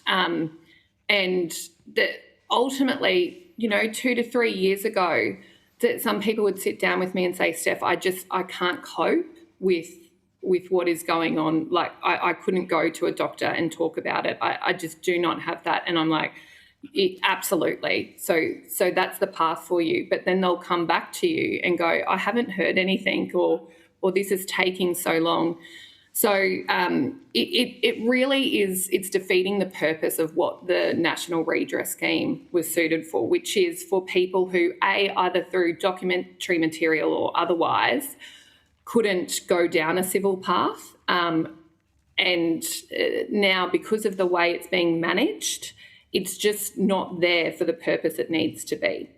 I think that is probably the biggest challenge with the redress scheme at the moment, is it's not, while the intent is good, like Mark said before, intent is fantastic, but actually the impact right at the moment is not what it should be, and it is creating more trauma. Anyone who's worked with an abuse survivor would understand that they need very clear time outlines of what needs to happen. So I would say that is the biggest problem facing the redress scheme at the moment. Hass? I would say two different things. One would be the actual amount. So often you'll get people who come to me after they've got a National Redress Scheme offer in place. And often what I hear is, this is insulting, how dare they, I was raped on so many occasions and they're only offering me $60,000 or $70,000. So I think there's a disconnect between what the expectations are from victim survivors who say, we acknowledge the government has set up this scheme, it acknowledges what happened to me, but it's kind of insulting that I'm only getting $80,000 when I read all these and I see all these news articles about people who've got millions and so on and so forth. So you have to tell them, look, the hurdles and things we have to go through. So that's one. And the other, and I know Steph loves it when I talk about this, is that the signing of releasing the institutions forever. And so what I'm often seeing is that victims won't tell the National Redress Scheme about all of the instances of abuse where, for example, you've been abused at one school in Adelaide, but you won't put in the application for the other school, and they don't understand the documents and they sign all the documents to release all institutions, and then they come to me and say, I didn't tell the National Redress Scheme about school 2. I was also abused by the principal of school 2. But we have to give them advice and say, well, sorry, your statute barred because you released the state of Adelaide or the state of South Australia, and that school, the second school, was also part of the state of South Australia, so we can't do anything. So that, I think, is the second biggest challenge, where victim survivors don't really understand properly what the impact of the documents they're signing actually is. Thank you. Renee, have you got a question? Thank you. Sorry, just as a follow-up. So of the people that come to you who are wanting to pursue a claim civilly, what percentage, just back of the envelope, would have started a redress process and then either got a no or decided that wasn't for them? What percentage would have engaged with that system before coming to you? For me, I would say that's pretty high. I would say 70 to 80%. I do a lot of work with No More and like Maker Projects and Samson. And so they often have clients who come to them and they'll talk about the redress scheme, maybe even draft one, and then send clients my way, and we have a chat about what as Steph said, what the processes between the both are. And I would probably say about 80% will choose to go down the civil path. And one big factor of that is, well, it's going to take 18 months to go down the National Redress Scheme path anyway. Within 18 months in the civil part, we'll be pretty close to a mediation within the court system anyway, and you will most likely or not breach that threshold of the 150,000. So I would say about 70 to 80% in my practice. Yeah, sorry, I just have to say ours would be completely different than that. Ours would be substantially lower. We certainly make them understand the redress scheme as well too, because I think it's very important that they know what their options are, and they may then decide to go down that path, or they may try and do both in tandem as well to see which one there's an outcome first. But ours would, like, very back of the envelope, would probably be closer to 20 to 30%, Renee. Yeah. And is the difference in the number of people that use the civil system, is that around people's access to funding to be able to pay for it themselves? Would that be one of the... Not in my perspective. I think Steph's the same. We do these claims on a no-win, no-fee basis. Okay. So one of our advice points is we write to the clients and tell them whether we think they have prospects of succeeding in a civil claim before we take the case on. What I would say in terms of the reason why the disparity is, one, I think has to do with the trauma that comes with talking to a lawyer about some horrific things that have happened in their lives and the impact that it's had, compared with that just writing down an application once and just waiting for someone to give them an outcome. Whereas when you're going through the civil process, you're interacting with them about what the defendants are saying, what the responses are, what the counter-arguments are, the counterfactuals are. So the civil claim is much more involved. So I think they're the reasons why there's a disparity as to why someone would go down the redress path or the civil path. But no, it's not got to do with affordability of legal services.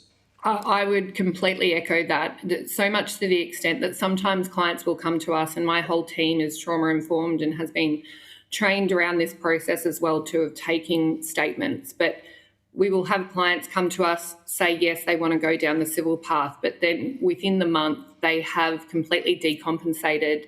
Some have tried to commit suicide at worst. And so, and they go, I actually just can't do this. Like, bringing it up and even seeing your name come up now is just too much for me.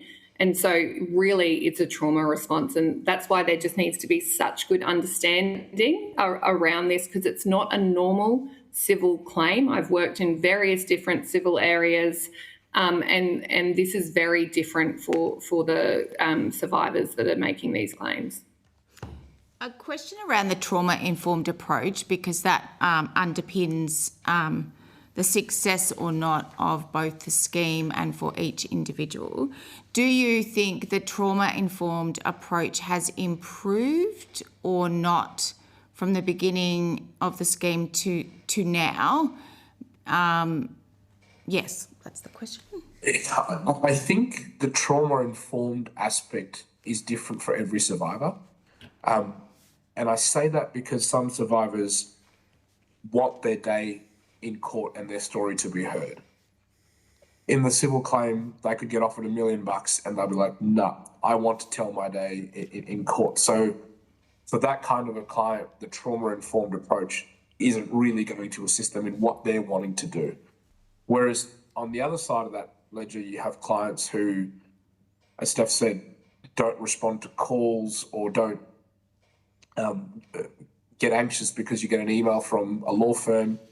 And so in those types of cases, you've got to adjust what your trauma-informed approach actually is for each individual. And sometimes we rely on these support organisations like micro projects and so on and so forth. So I don't know if I can, from a number perspective, give you a proper answer as to whether or not the trauma-informed has improved outcomes or not? Because I think it differs for each survivor. Jodie, if you're talking about through the National Redress Scheme, though, if there's been an improvement in the trauma-informed way, I would have to echo Mark and Darcy's comments. No, I don't think there has been. The length of time, the delays, to Hass's point, being trauma-informed doesn't mean that you deal with everything the same way. It's quite the opposite. Trauma means that different people need different ways of approaching things. That's absolutely right. But the way that it's being approached at the moment, I know that it's a government-run process, but even simple things like within letters saying thank you so much for coming forward and telling your story, that would have taken a lot, and we really appreciate it. I mean, the most that survivors want from us is just a listening ear and to say, the amount of times I've heard someone say to me, you believe me? You actually believe what I've said? That just hearing them is so important, and that's what the redress scheme was meant to do. Hear someone, listen to them, understand their story, not create a further process to traumatise them by and another process to say, no, you're not telling the truth, essentially. That would be my feedback. Thank you. Dean, any other questions, or Renee? I suppose parting remarks, what would you recommend to us as a committee? I think the strongest recommendation we can give is that it does need to be extended. It's very clear that the applications are increasing.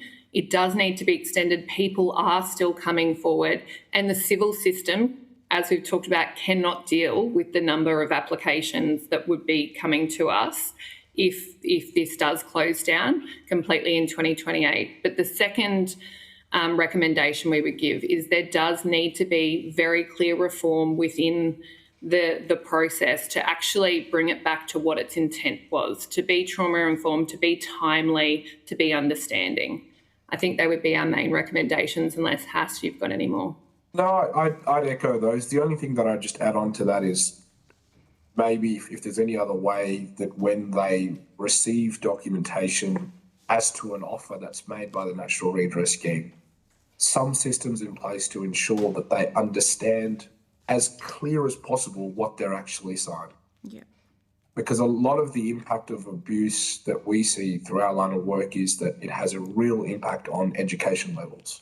And so I've had to turn away clients many years in rural Tasmania, in rural New South Wales, where their level of education is year 3. And in their mindset, they see, I'm going to get 40 grand if I just sign this paperwork. They won't read it. And I know the paperwork says, make sure you go get legal advice, but they just won't read it. And it's kind of like in many respects, when you update your iTunes terms and conditions, you just do it because you're getting an outcome. So in addition to the recommendations that we've made, the only thing that I would say is that when an offer is made, whether that's a mandatory referral or something, so they completely understand what they are signing before they do it, because the consequences of that are quite significant. Yes, they are. And some financial literacy probably in the mix there as well. Yes. Yes. Yes. I think we are good to close. Renee, you're okay. I just want to take the opportunity to thank you both, one for the submission and for your time today presenting your insights. I've learnt a lot this morning, so thank you very much. I've just got to read a closing statement for you, to you both. Thank you for attending today. You will be sent a copy of the transcript of your evidence and will have an opportunity to request corrections to transcription errors. Please send any responses to any questions taken on notice during this hearing to the Secretariat by the close of business on the 27th of March 2026. And I just want to thank you both for the work that you do in this area, working with victims of abuse. It's hard work, and really commend your contributions to the community and these people. So thank you. Thank Dean, you. Renee, did you want to say anything? No, just thank you very much for your advocacy. Yes, yeah. Have a great weekend. Thank you. Appreciate it. Thanks.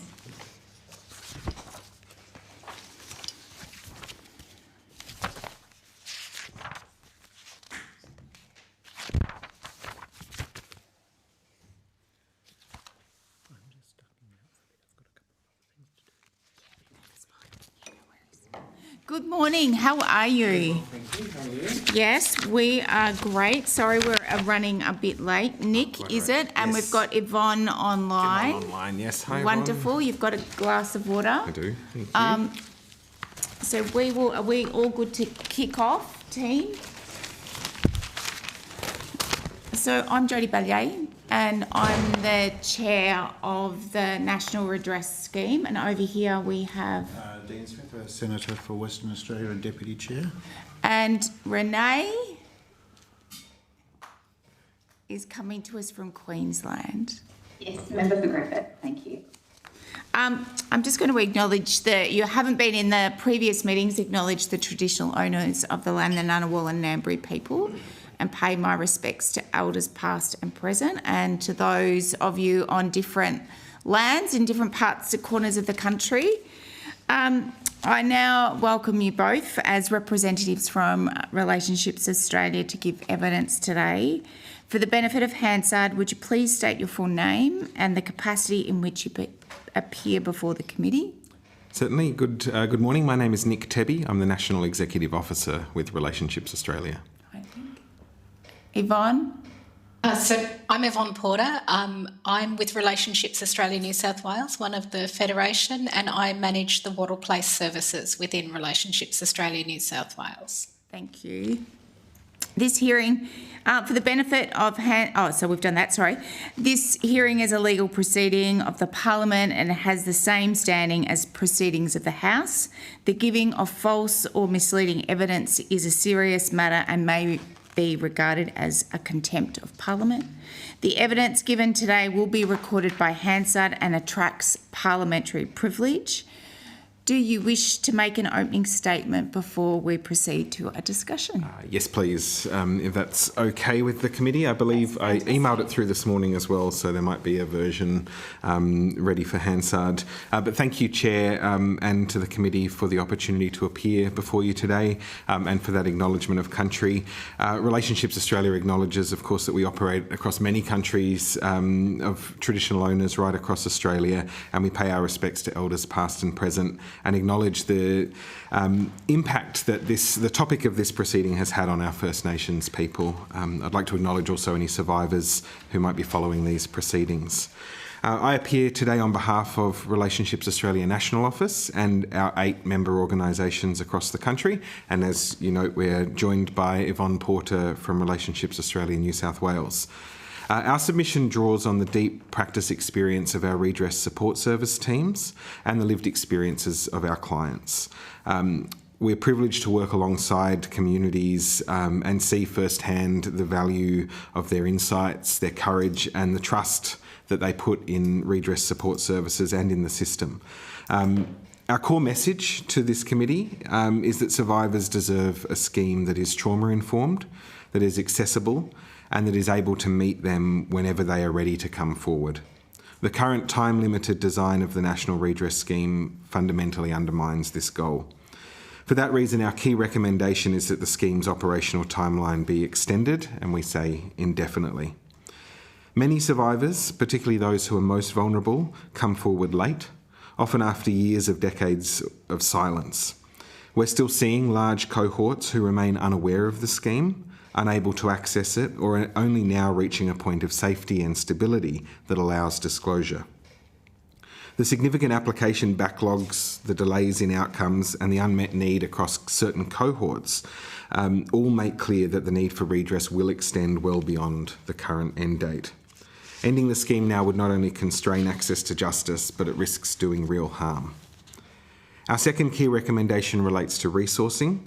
We are seeing increases in demand as the scheme approaches its scheduled conclusion, and we expect that rise to continue as outreach improves, as the end date approaches, and as more survivors come to understand their eligibility. Recommendation 5 in our submission urges the committee to ensure that future funding arrangements reflect both the rising number and the growing complexity of applications.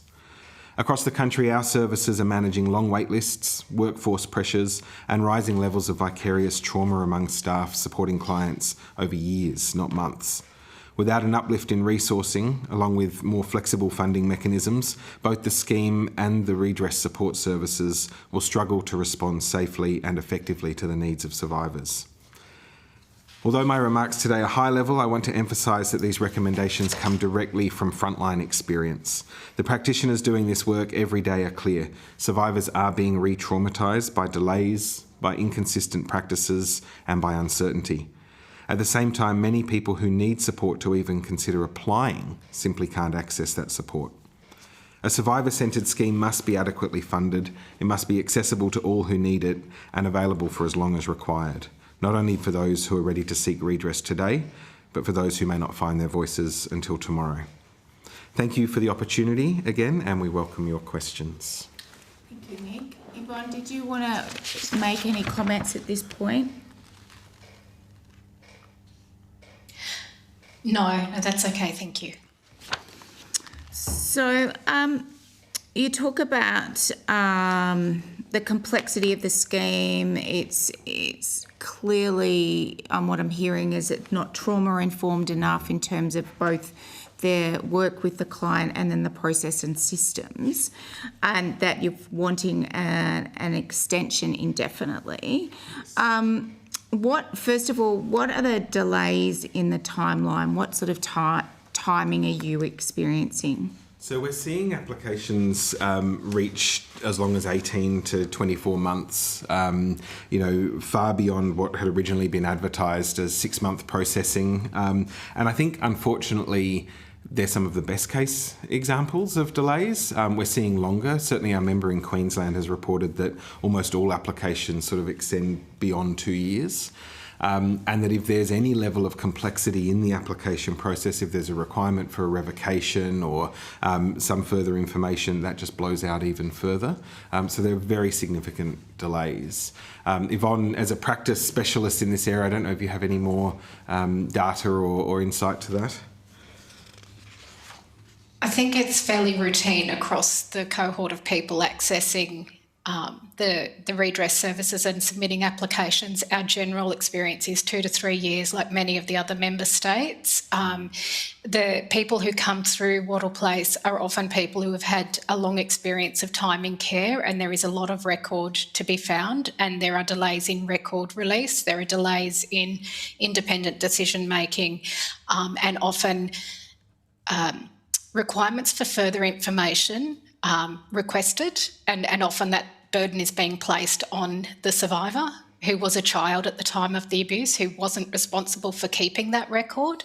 And that might be something I raise again, but delays are being brought about by things that are often beyond the control of the survivor to adequately put in applications in a process that has timelines that are unreasonable for them. And do you think the timeline delay, which it sounds like it's in the system, is because there's insufficient resourcing of staffing within the department? I think that's certainly our view from the outside, is that there's just not enough dedicated resourcing to processing these applications in a trauma-informed way. We know it takes time. We know there are a whole lot of complications in this, but we've known that since the beginning. We've known that since the Royal Commission. It is one of the most complex areas. It involves people who've experienced very significant trauma, and so the system needs to adapt to that and to meet that need, rather than expect survivors, as Yvonne has said, to be the ones who carry that burden. So just a question, we've heard about wait lists for organisations. Do you have a wait list in terms of numbers and timelines for onboarding? Sounds a very transactional term, but for engaging with survivors. We certainly do, right across the country. If you just bear with me, I'll bring up my up-to-date data. So we know that all of our members have experienced wait lists or have current, either right now or recently, they just seem to be growing. In the Northern Territory, for example, for the first time ever, they've started seeing wait lists, and I think that's because there's greater awareness and greater outreach happening in Northern Territory. One of our members said at one point they were receiving 25 new referrals a week from just within the prison system, and they just had to close their wait list to new referrals through the prison system because that was just unsustainable. The workers that we represent are some of the most passionate and dedicated people, and they try to carry that burden, and they don't want to leave people waiting on, indefinitely, but there's only so much that they can do. Again, I would love to hear if Yvonne has any updated data from New South Wales. Our wait list exists, but it's become more reasonable. We've tried a new position within our team to manage intake and processing and doing some wraparound services while we support the survivor to access the therapeutic casework to begin the application. So really looking at the safety and stabilisation of the survivor before commencing the application with the trauma-informed approach, and that seems to be having benefit. Our wait list is not static, so even as quickly as we are able to allocate a person, we have 2-3 more people come onto the wait list, and that we expect that will continue to increase as the scheme comes to a close. Certainly in New South Wales, the uptake from prisons has been slow. There's been interest, but uptake from prisons has been slow, and there's an expectation of an increase. So it's not static, but it's not unmanageable. We're doing our very best to take care of survivors. Yeah, we have some data that across the country wait lists range from 50 to 650 people. But obviously when a wait list gets to 650, that's, something needs to be done. And I think Yvonne's given a great example of services trying to look at different ways to hold those people while they may be waiting for their actual process to commence. And would 650 be for Relationships Australia nationally? That would be in one specific member organisation, so in one state. Okay. Dean or Renee, who would like to go next? I've got some questions, but I'm happy to defer to Renee. No? Great. Well, thank you very much for your participation, and thank you very much for the work that you do. Just want to stay on a similar theme to the Chair.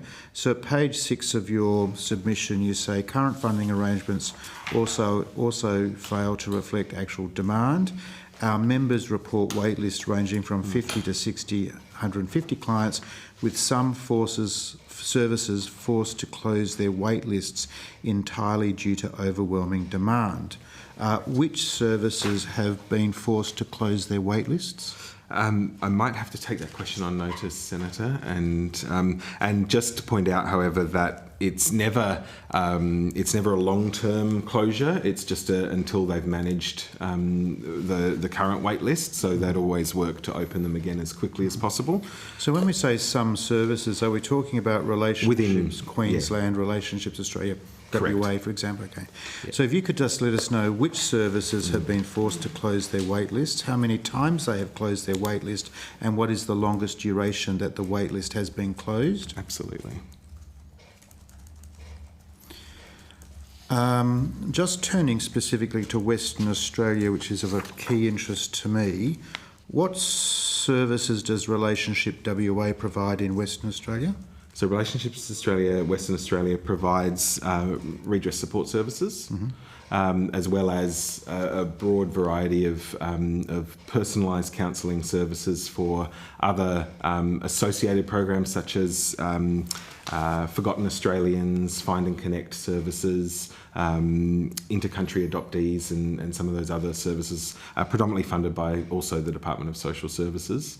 And then that's part of the broader suite of RA So just keen to understand, can you give me an indication over the last 3 years, for example, how many people have been supported by Relationships Australia WA in regards to redress scheme issues.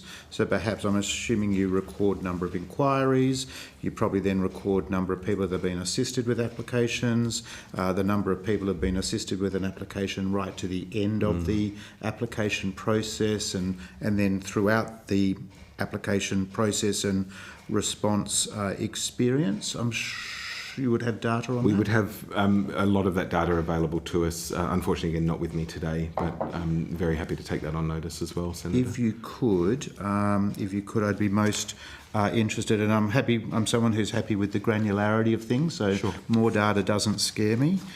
I just want to turn to the matter of find and connect. And again, I just acknowledge that Minister Plibersik's office and officials were available to answer some queries at a private briefing that I had with them. But my estimation is that Relationships Australia and its various service providers get half, 2.5 million, of the 5 million annual funding that is provided for the Find and Connect service.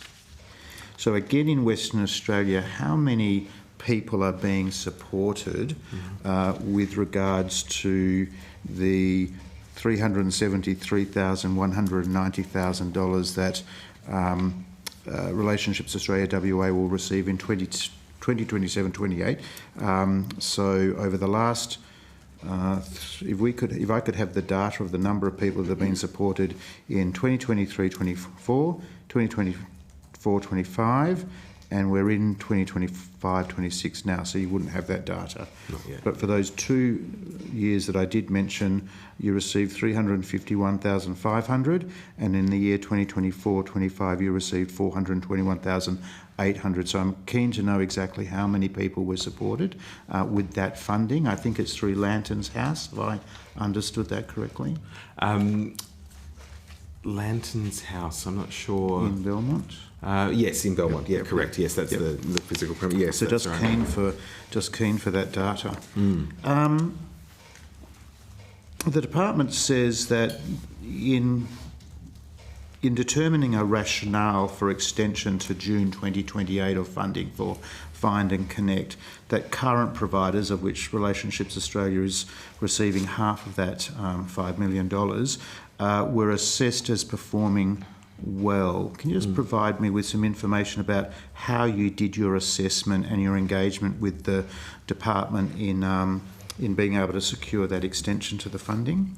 Absolutely. So the department has a very rigorous engagement process. I would say very relational in these programs. So there is close consultation between funding managers within the department and the managers running these programs. Each year, each service provider directly reports on the various activities that they undertake with the funding, the outcomes, the number of clients, all those sorts of things. So while there wasn't a sort of a formal external evaluation at that time, there was a series of reviews internally of how those different programs are operating, and particularly as your question relates to Find and Connect, how is Find and Connect meeting its aims under the grant opportunity guidelines, and what is the current level of activity? Right, so the department notified providers of the extension via email on the 15th of October 2025. That sounds correct. So when was the department engaging with Relationships Australia, and what was the most recent information that Relationships Australia provided to the department in order to secure the extension to the program? I'm afraid I don't have the granularity with me of that, and it would vary depending on each of the service providers, because each of our members are funded individually.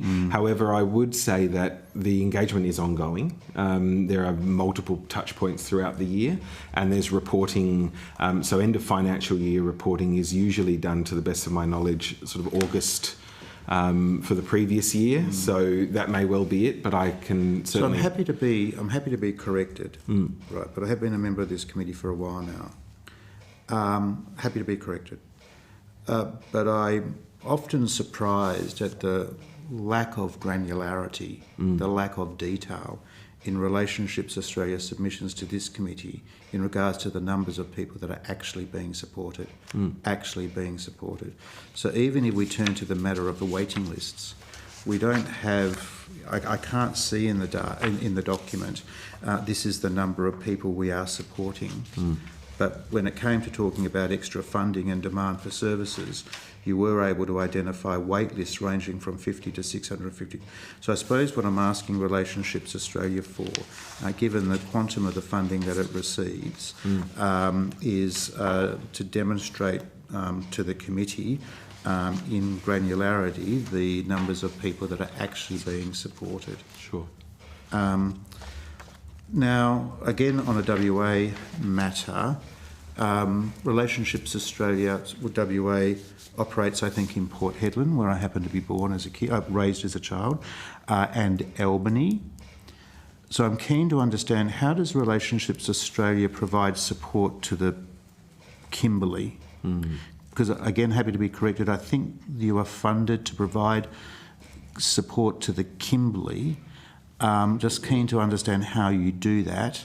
Port Hedland is an 8-hour drive to Broome. You can only get to Derby, Halls Creek, Kununurra via Broome, and they are huge distances. So keen to understand from you on notice how you provide those, that you are funded to provide those services, and how those services are provided. Because again, in your submission, you talk about the importance of additional funding and priority being given to cohorts like Aboriginal and Torres Strait Islander Australians, of course of which there is a high proportion in the Kimberley. And of course, we know already some of the challenges in terms of that, that the outreach that is necessary and the time it takes for people to become comfortable, with making an application and the difficulties with communication.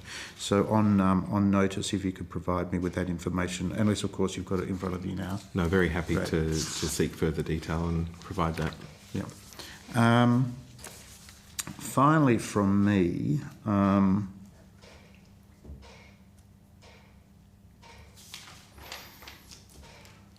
When it comes to... No, I'll leave it at that. Great, thanks very much. Yep. Renee, have you got questions? Yes, thank you so much for what you've provided so far. I'm interested in some of your comments around requests that clients have received for more information, and that it might seem to be being driven by the scheme's experience with claim farming, and also just the idea of some of the requests being driven more by suspicion rather than evidence. And I think one of the examples you gave was a potential victim's father being asked, why didn't you tell anyone when you were a child? I just want to know if you could talk to me a bit more about what you've observed in terms of these requests for more information and how they've changed over time, please. Yeah, certainly. I wonder, Yvonne, if you want to start with some of the examples that you have. There's a wide range of examples, and I probably won't go to a particular case, but I will talk generally. So we're also a service that's funded for Find and Connect, and we keep the Find and Connect somewhat separate from the work of redress, although it does have a record searching component. What we have found in requests for further information, we might work with a sibling group and they're all working with a separate worker. And we've had situations where one member of the sibling group, records of their time in institutional care has been found, and they have been granted a redress outcome because of the records having been found. And other siblings from that sibling group having scant record or no record and being found ineligible because the responsible institution didn't have record of them being there. And so requests for them to show school enrolments, show photographs of having been in care. Now, these people were children at the time in care environments that didn't get to keep records. We've had people who have named schools, and because the school hasn't kept enrolment records beyond 7 years, according to privacy standards across Australia, there's no record of this person having been at the school, not a care leaver, no other opportunity to find records other than can they find somewhere at home a class photograph, can they find a report card from a school. The onus on the survivor to provide that information is being asked again, prove that something happened to you, rather than the intent of the scheme when it was set up to be, we believe you. Thank you for being brave enough to share your story, and we believe you. And instead, people are hearing from the scheme, we need more evidence to prove that you had this institutional impact. And that's the unreasonable burden that's coming through in a variety of settings, whether it's schools, whether it's scouts, whether it's institutional care. It's a wide variety. And I think there are some other examples that we've alluded to in our submission from across the Federation, such as suggestions of collusion between survivors where they've been at similar or often the same institution and experienced the same abuse. Then it's being suggested that they've somehow colluded in what they've put forward. I think what we've seen is a shift in recent years, and I believe that perhaps some of that does relate to the pressure associated with the timeframes and the significant numbers of applications, away from that more clarificatory type questioning to more of an accusatory, why didn't you do this? Why haven't you shown that? And sometimes, as you would expect, there are confused numbers, confused versions of events, dates that don't quite add up. And this is a reality of trauma. So I think we've observed through our members this shift. And I think the important thing to note there is the impact that then has on the survivors when they receive such requests. As we heard in the previous evidence, it seems to be that the reaction and the response to that is one that, well, I'm not being believed.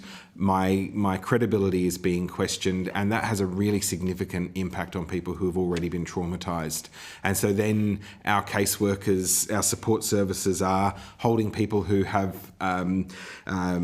deterioration in their mental health, who then experience suicidal ideation and other significant impacts as a result just of those requests for further information, let alone the outcomes when outcomes are negative. Any further questions, Renee? No, that's all. Thank you so much. I suppose we've got the 8th year review coming up. So what would you be wanting to, we won't be doing that, that's independently undertaken.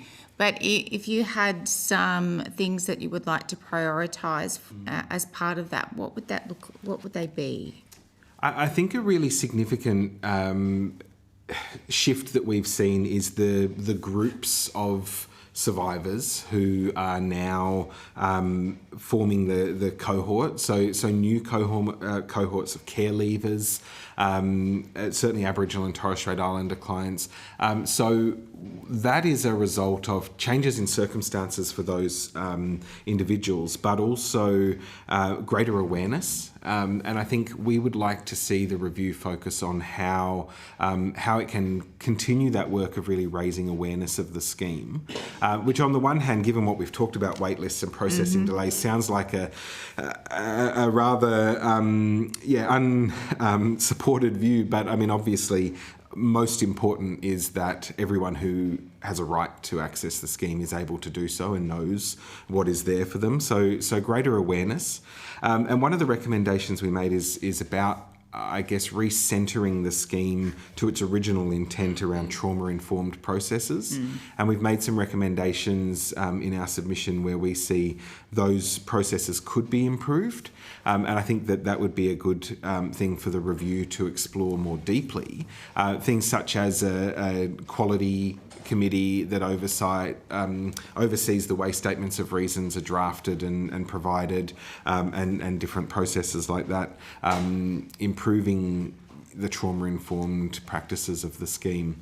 We know that the staff within the department who are working on this, some of them are amazing people who've got such a strong dedication to doing right, but there are so many pressures and any opportunity to improve the resourcing within the scheme and improve the processes, we think will benefit not only the victim survivors but also the people who are working in this scheme. And would you agree that some of the correspondence that redress scheme applicants are receiving in regards to the outcome are very transactional and not human? Yes, we would certainly. I'm not sure whether that's a word. Well, certainly we could say not trauma informed. Not trauma informed. Thank transactional. Yvonne, do you have any views on that? All of the above, and sometimes confusing. Yes. Which adds to people's trauma loading. And an example of that, and we've raised these examples with the scheme recently directly. So it's not like we're not trying to improve the scheme for our survivors as we go. Things like the acknowledgement letter after the applications have been submitted. We work really hard with survivors to mediate their expectations of how long things may take with the scheme, and the letter that comes from the scheme still tells the survivor that their application will take up to 12 months, when the reality is everyone knows it's longer than that. And so there's the survivor's left with, do I believe my support service who's worked with me around holding me and creating a safety, or do I believe the scheme? And it sets up a tension, not deliberately, but it sets up a tension. So I would agree with all the above and add some lack of clarity. Expectations need to be managed. Absolutely. Yeah. Dean, have you got any further questioning? Just, we heard some evidence earlier today about the assurance letters. Have you got any observations to make about the assurance letters? I think we were sort of... This was in regards to an applicant being advised by the scheme that there was a pattern of behaviour that the scheme had recognised, and that the application fell into that pattern of behaviour. Okay. Whereas the suggestion from witnesses earlier has been, well, that pattern of behaviour is more arises because of the modus operandi of the perpetrator, rather than an applicant, copying or plagiarising. Yes, for example, strip searching, yes. And I think use the word virginity testing. Yeah, that's right.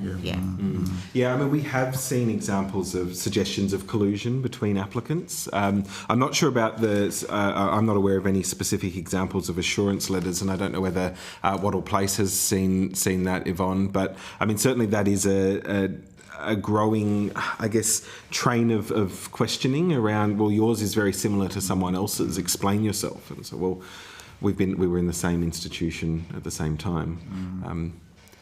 Yvonne? I think we've only realistically had one come through where there's been a request for that, but it had been at a notorious boys' home with a notorious perpetrator where they were prolific. And so those kind of questionings, again, are not trauma-informed, not believing survivor.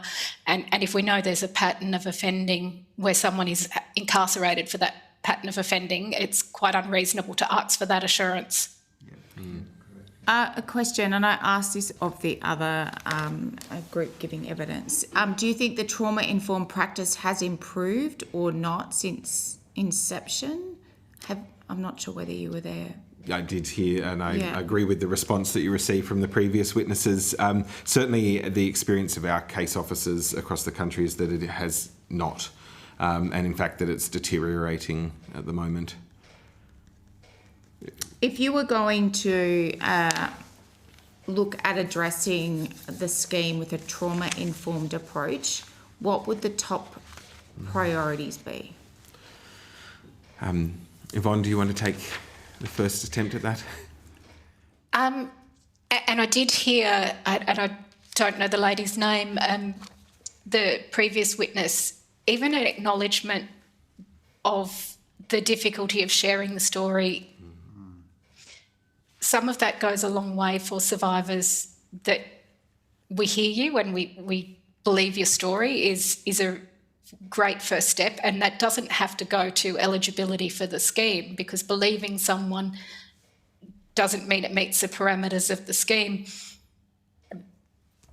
The things that I'd like to see are things such as follow through. And I'll use the outbound acknowledgement call process as a process where things have really fallen down recently. And again, it's not a singular example, it's multiple examples of this, where an outbound acknowledgement call time has been booked, where a survivor has their contact nominee available. It's meant to be a three-way call.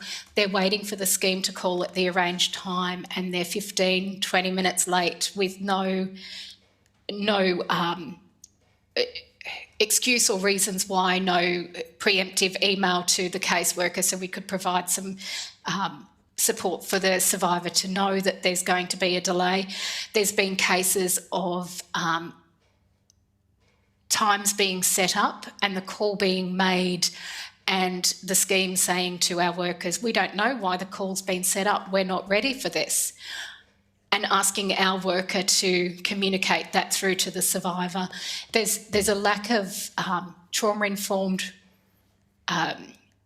awareness around those kind of milestones for survivors in having shared their story, of putting their trust in a scheme with anonymous people to get those kind of responses. And it does create also a tension with the support services that are trying to mediate that relationship.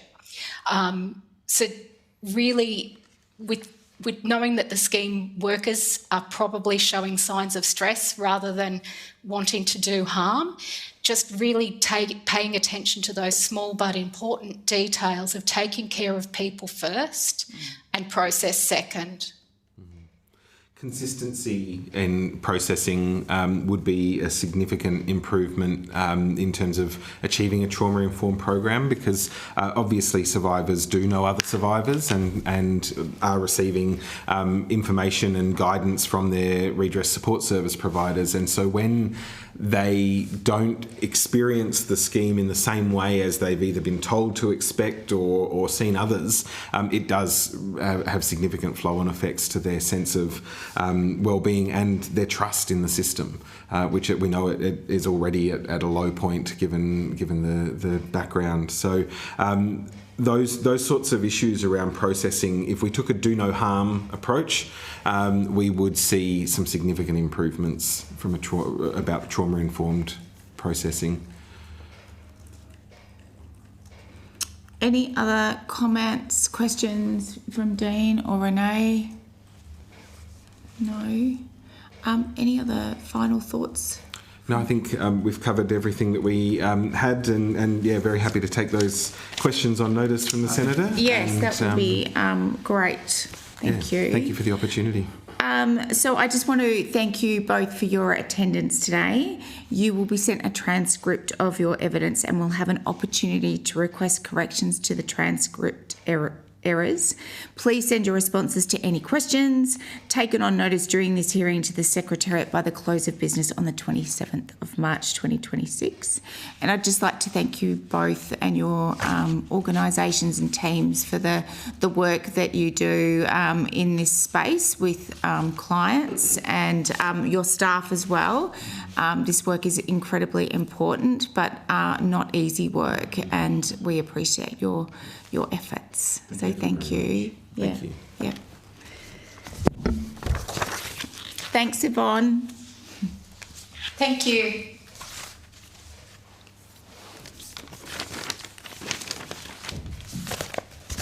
Where did you have to fly from? Queensland? No. Oh, you're here. Yes. Nice. To have to drive from Woking. Oh, I love that. Yes.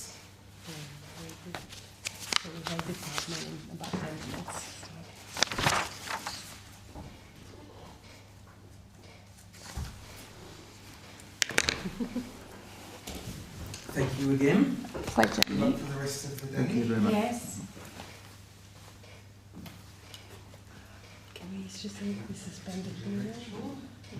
Oh, can we suspend the hearing? Thank you.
think I've met everyone before. Lauren, have I met you? No, I don't think I have.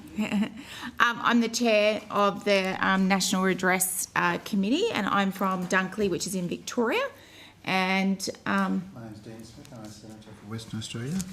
And online, I keep looking in front of me, behind me is Renee. I'm Renee. I'm the member for Griffith in Brisbane.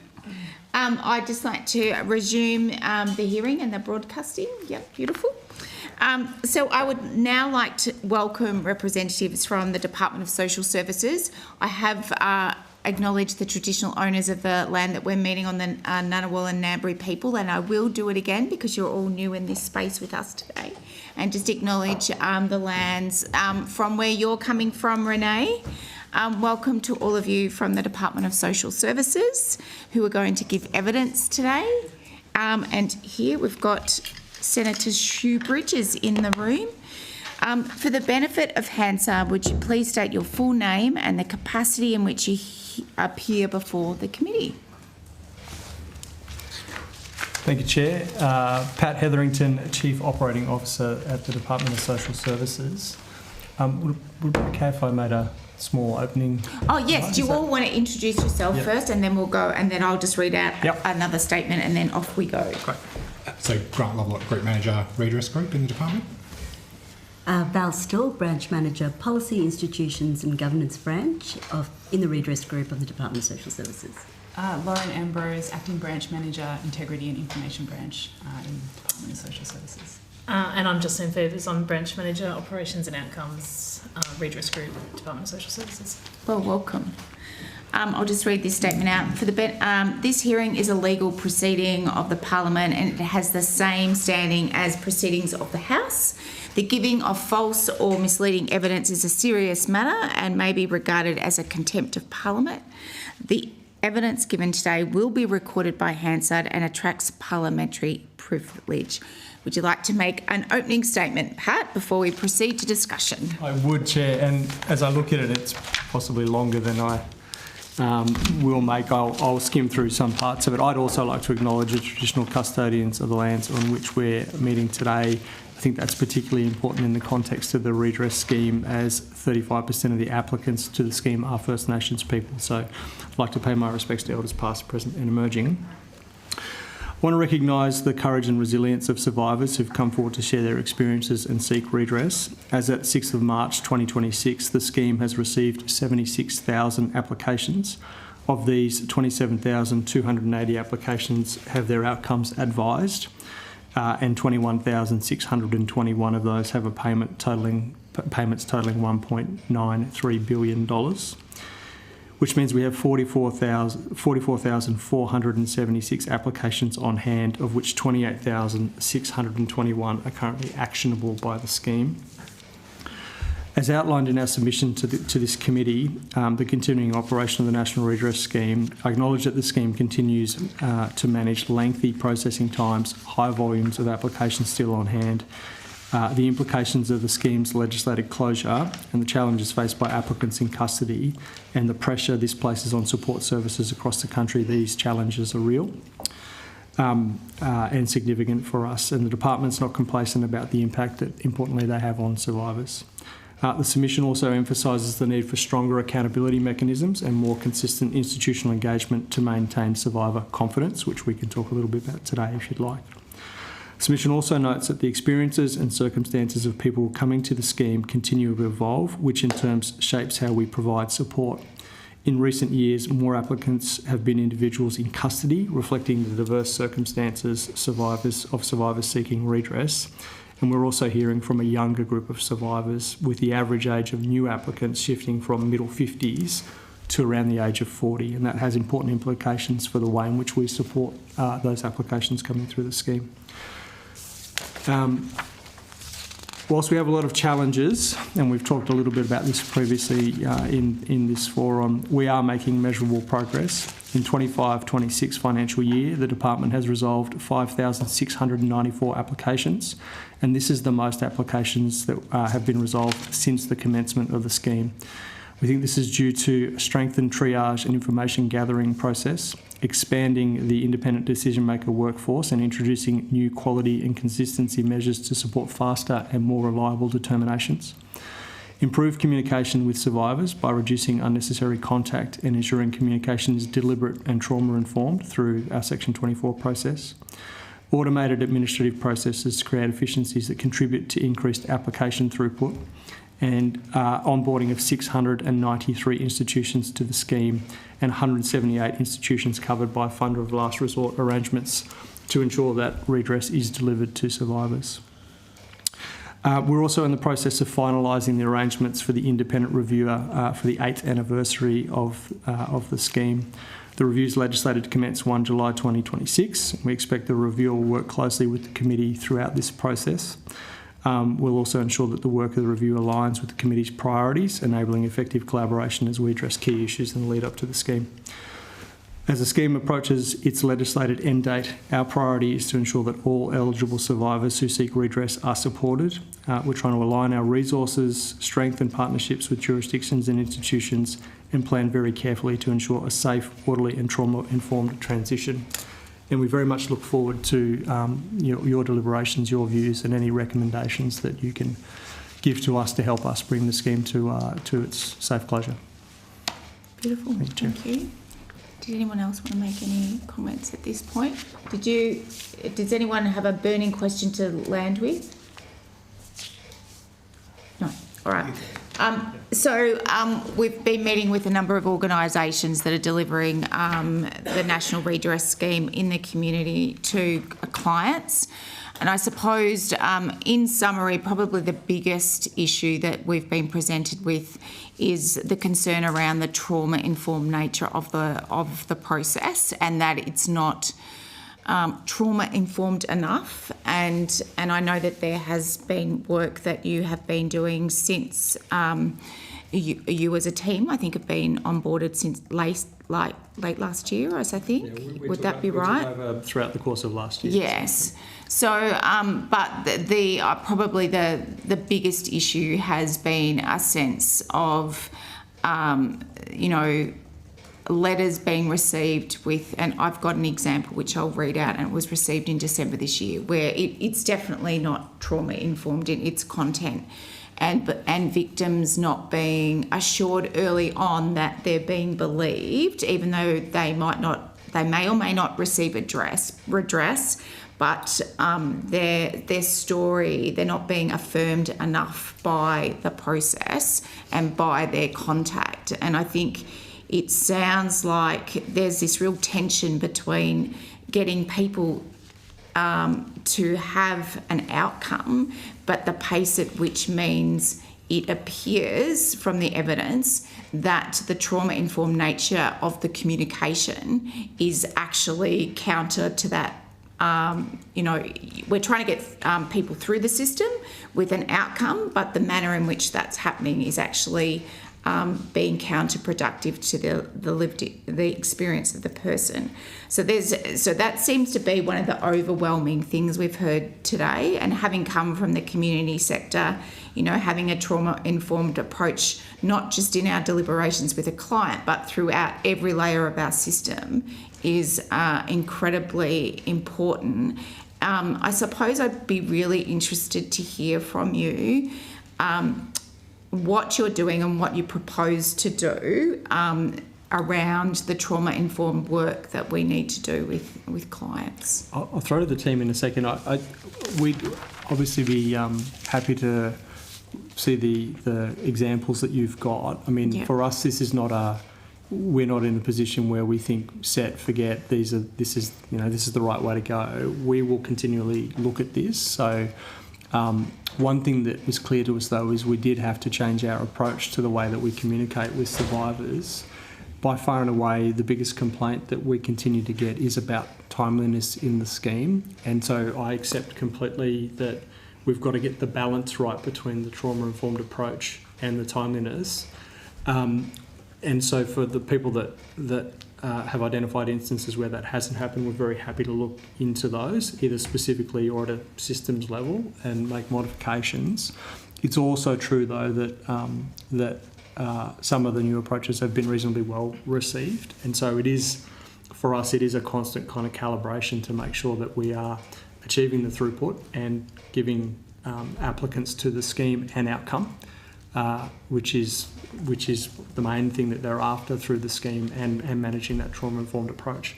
I'll throw to the teams to talk about some of the things that we're doing in that space, but equally very happy to hear some of the examples that you've received, and we'll see what we can do to tune the settings. Do you want me to read out the example? That would be great. Okay. Please. Where did it go? Where did the letter go?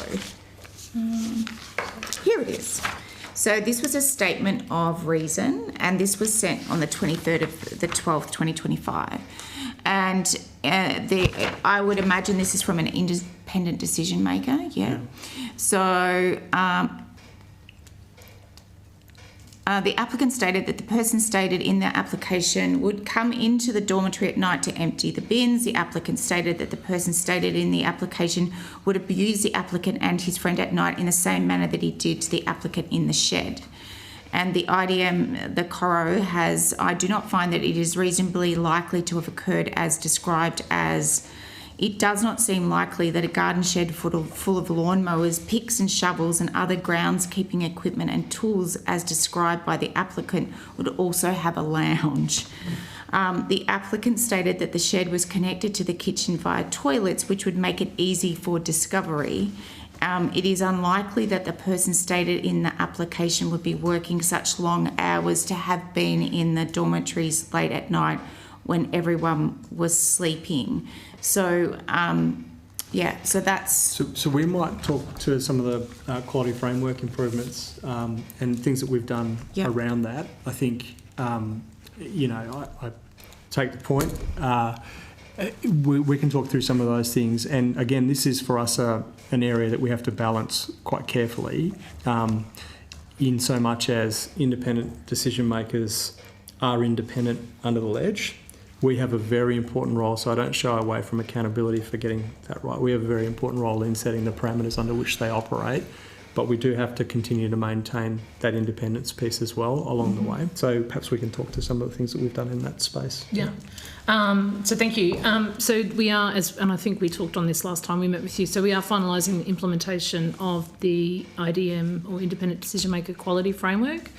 That framework is about strengthening and ensuring that we've got not only consistency in decision making that is aligned to or reflective of our legislation and the policy guidance, but also in terms of the language and the framing of the determinations as they're drafted. It is our IDMs have been working through this implementation. The change is actually going across the entire scheme though. So yes, focused on IDMs and how our determinations are drafted, but it's about ensuring that we also have the appropriate quality mechanisms embedded across the scheme too. So Mr. Heathering is correct in that we cannot dictate to an IDM how a decision should be made, but what we can do is actually review each of those determinations, and we do review each of those determinations and ensure that they are legislatively appropriate, and compliant, that they are aligned to our policy, and that the language is trauma-informed as well. Obviously, this is an example of one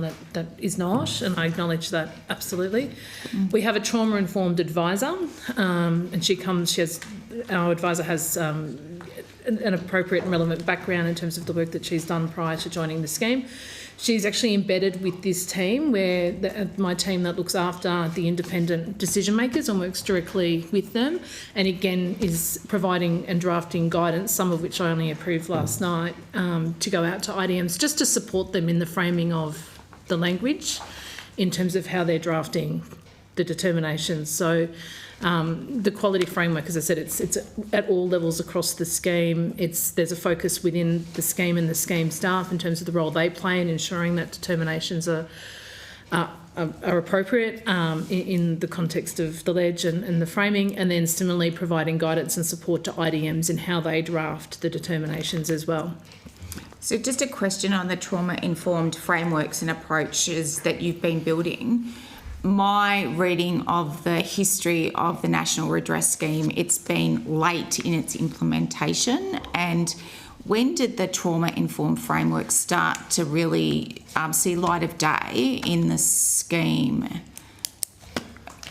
Because I think it's important to understand the history of what we're dealing with in terms of some of these things that are normal practice for those of us that come from the community sector have not been embedded in the scheme for some time, for a long period of the existence of the National Redress Scheme. So I'm interested to know sort of, this when it's sort of... So I think Section 10 of the legislation makes really clear the commitment to the scheme being administered in a trauma-informed way.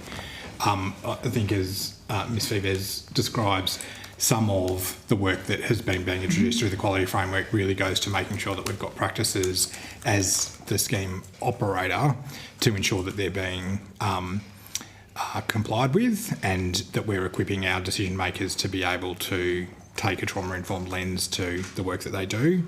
There's no doubt over the life of the scheme there's been a lot of changes, and that's presented a real administrative challenge, including in working with the IDMs to make sure that the way they're framing, for example, what is a very detailed statement of reasons and that is required to be able to step through the decision and the making of that decision, but also to be able to describe to the survivor why and what factors they considered in making that decision. There's no doubt in the example you read out, further work for us to do through ensuring that quality framework is being applied at all stages of administration of the scheme.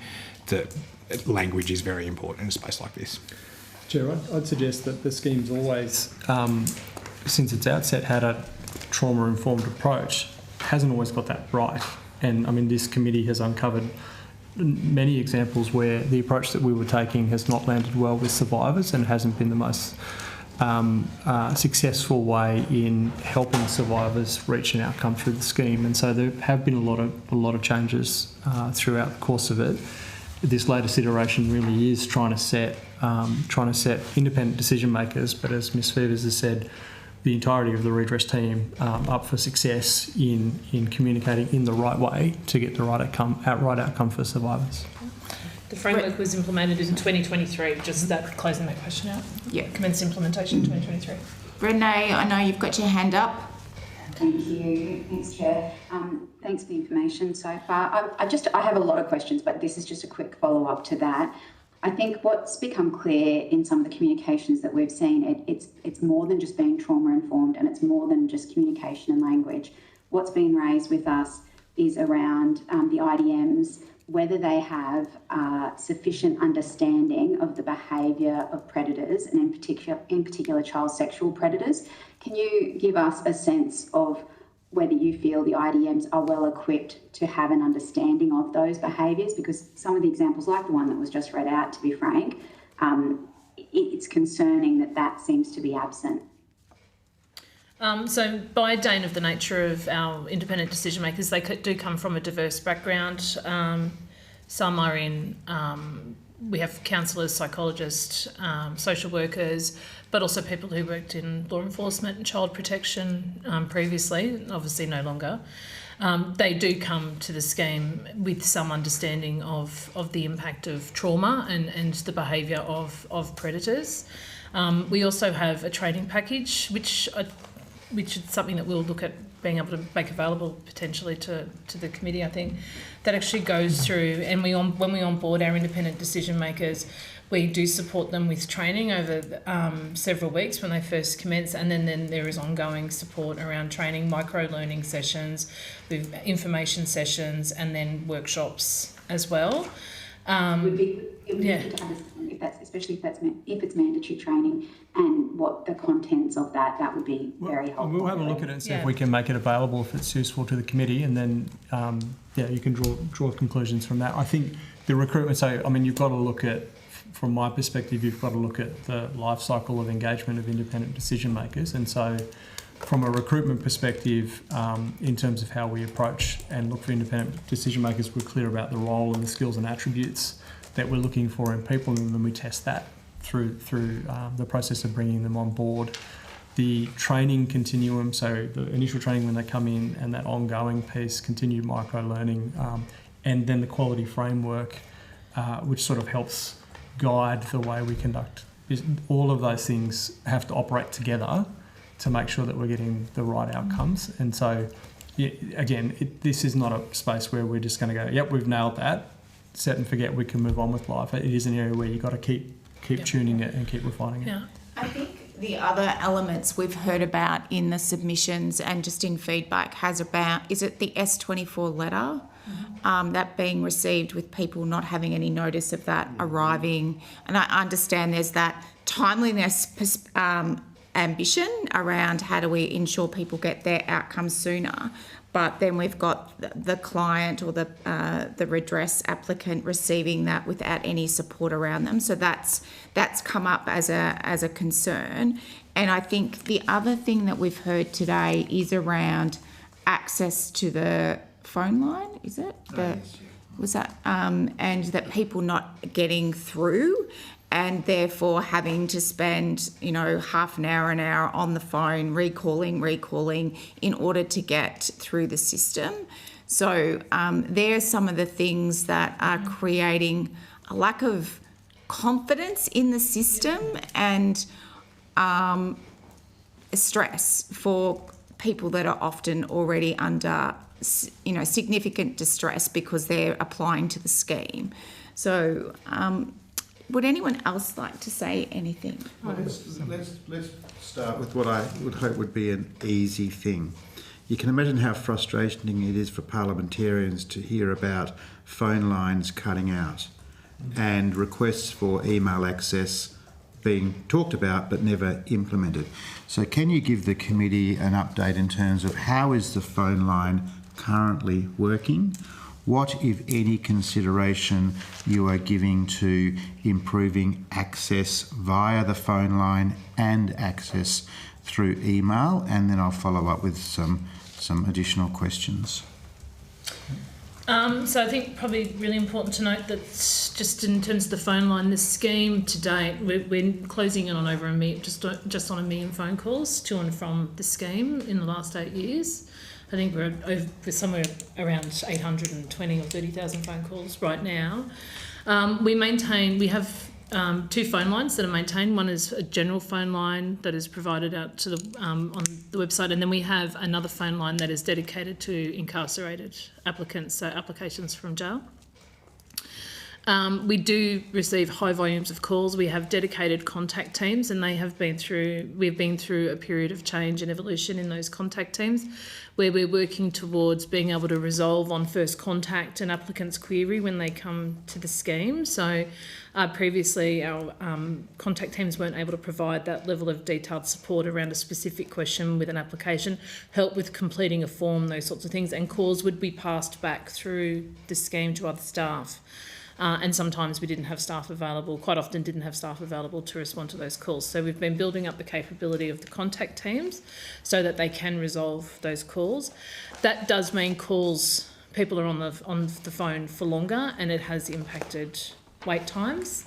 And we're working through right now, continuing to invest in not just the uplift of capability, but also resourcing across the teams. So my teams are based in Canberra, Wagga, and in Perth, and they are all contact teams. And they, by date of the hours of operation with WA, we have support available for 7 hours a day or 8 hours a day to applicants.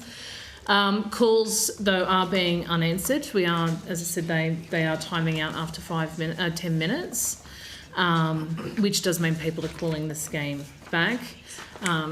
It does mean that when they are engaging with the scheme, we're able to close out on the applications. Previously, what was happening is they would call or they would get to our voice message, and then we would call back, and we'd be caught in this constant loop of they'd call the scheme, get the message back, we'd try to call them back, they weren't available, and then it would just become this self-fulfilling thing. Or they would ring back and get the information they needed before we've done the call back.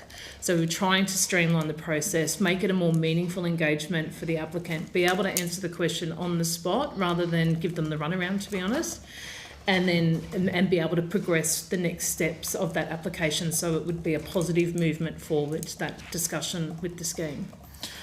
So when you call the 1-800 number, is that going into a DSS call centre with calls about a whole range of various DSS matters that is being fielded by someone who picks up the phone that might have a degree of knowledge of the redress scheme, and then is it being forwarded onto Canberra, Wagga, Perth, where the person answering the phone has a more detailed understanding?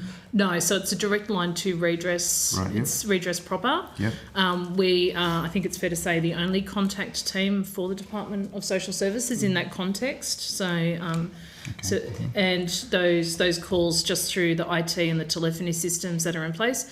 We use Services Australia telephony system because it is sophisticated and does meet our needs. And then calls are fielded through. So obviously Perth doesn't come online till later in the day because of the time difference. So we have Canberra staff on rosters working in offices. So we support staff in the office on phone contact just because of the nature of the work. On roster commencing from 8 o'clock in the morning, and then they go through to 5 o'clock in the afternoon on rosters.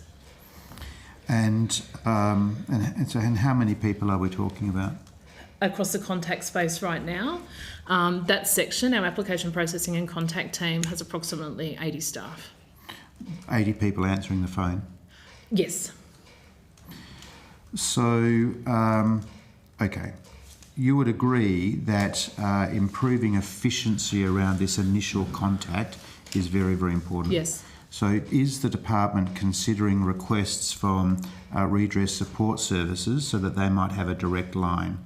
I would imagine that a call coming from a redress support service is more informed, is more clear, has clarity around it.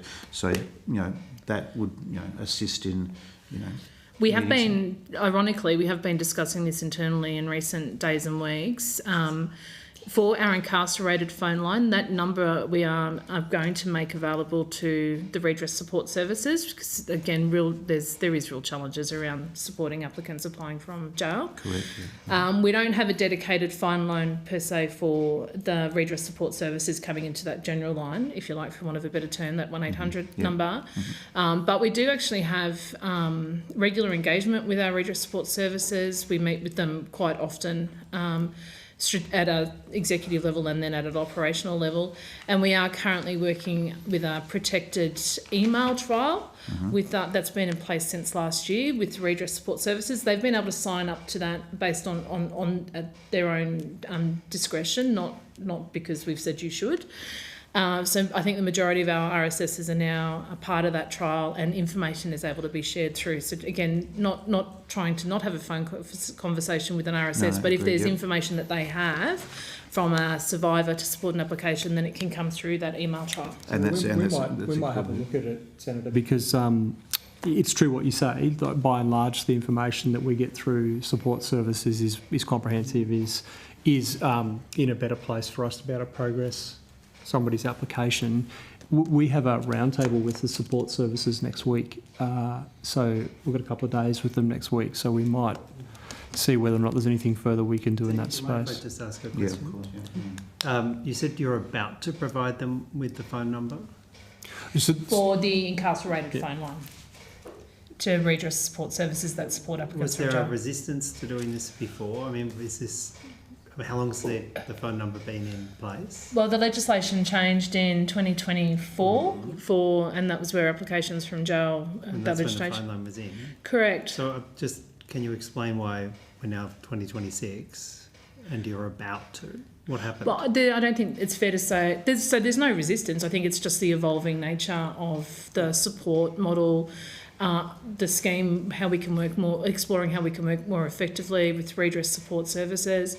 And I think it's fair to say that when the legislation changed in 2024, we hadn't necessarily anticipated the volume of applications that would be coming through. I think, Senator, we could have done it sooner had we turned our minds to it. We may have been slow to action that, but the reality is it's taken us some time to get our head around how do you get what is a more difficult set of applications, how do you get the process right around that, and this is one element of that that happily we're implementing. If it had been done sooner, we may have seen some more throughput. I've spoken to a number of services who are actually providing that assistance, and I've got to tell you, they're your friends. Absolutely. In terms of winnowing out dodgy claims. Absolutely. In terms of actually sitting down and, that not only the phone number, actually, if you assume it's going to be on the agenda when you meet with them next week, working out how you can leverage that assistance. Absolutely. Yeah. And Senator, that's been a conversation we've been having now for a while with our support services providers to exactly that point. I think a consistent theme of the operation of the scheme is how everyone keeps underestimating the level of applications and inquiries. So I would have thought we don't need to continue to learn this lesson. The lesson has been learnt, and another surge is coming once people become aware of the closure. So speed on this is really important. It's going to make your job so much more easier, right? So we agree, and it goes right back to the beginning point that we do have to find the right balance here and support services are a great asset for us, to your point, Senator. We do need to find the right way to get through that increase in applications and make sure that speed of processing is something that we consider very, very clearly, because there is going to be another wave of applications almost certainly. As you know, we already exceed the estimated number of applications that came out of the Royal Commission, and that number will continue to grow. So we look forward to, perhaps you might be able to provide us an update after the round table next week in Coolangatta about what's been agreed. Very happy to do that. Absolutely. What's been agreed. Another inquiry is bookings in regards to acknowledgement calls. We heard some evidence that that's no longer available. We are still undertaking acknowledgement calls and contacting people we need to. As a part of the changes, and again, trying to manage being the trauma-informed approach and being really transparent and having the information we need to be able to progress the application, where additional information is required, we are going back to an applicant in writing saying these are the gaps in the information we need for it to progress, and providing references to, you can work through this with a support service, and here is our list of support services, or you can contact the scheme directly to confirm those details and that information. We are still doing those outbound acknowledgement calls, but we're not doing them to the volume that we used to do them. It definitely has changed. So you're doing them less frequently? Yes. And why? Where we have sufficient information to be able to progress an application. All the data that's included in the application is correct. There's the customer reference number. All applications must have a customer reference number. It's a complete application. Those applications are triaged and then they are progressed through as quickly as possible to the next stages, to the drafting stages. What has happened historically is that the application would then get court waiting, couldn't be progressed until we had completed the outbound acknowledgement call, and then that could often result in multiple phone attempts to be able to engage with an applicant to do just have that conversation effectively. We do send a letter to every applicant when we receive their application and confirm that we have received their application, and that we will be progressing as quickly as possible. Can I ask did you finish this line? Or? Yeah. Well, I finished it if you've fully understood the urgency with this. We absolutely understand. Yeah. Okay. Can I make one more final point? It is so frustrating when constituents tell us about phones not being answered. Yeah. Right? About phones not being answered, calls being cut out, requests for use of email which you're addressing. Okay, made my point. Yep. One more final point on the support services. It will likely come up next week in the context of resourcing for support services in the 25-26 budget. We did government allocated an additional $15.7 million to support services, and so we'll continue to look at that and see whether or not the resourcing is adequate to leverage what, as you say, is an asset to the scheme in many ways. Just on the resourcing, I suppose having worked in the community sector in the domestic and family violence space and seen surges at different points in time, My question for you, and I know this work is hard and difficult, and the people you are working with have complex lives and mental health at times. The question I have, do you have enough staff in the department to do this work? So, a government member can ask that question. It's a fair question, yeah. So, we have had challenges accessing enough people to fill the vacancies that we have. Because of the type of work? I think it's a combination I think of that's the type been of written in work. one of the reports that you've provided previously. Yeah. So we are operating with less capacity than we could. I think then there is also going to Senator Smith's point, there is a clear surge. There was sort of an increase in 2022 and a sharp increase in 2024. And so what that's created is a stock of applications that's not being dealt with at the rate. And there is an opportunity for us to, in each financial update with government, have a conversation about what additional resourcing may be required to meet that demand. People are always good if you can get the right people to do this sort of work that with the right skills and training. So there's a capability question there for sure.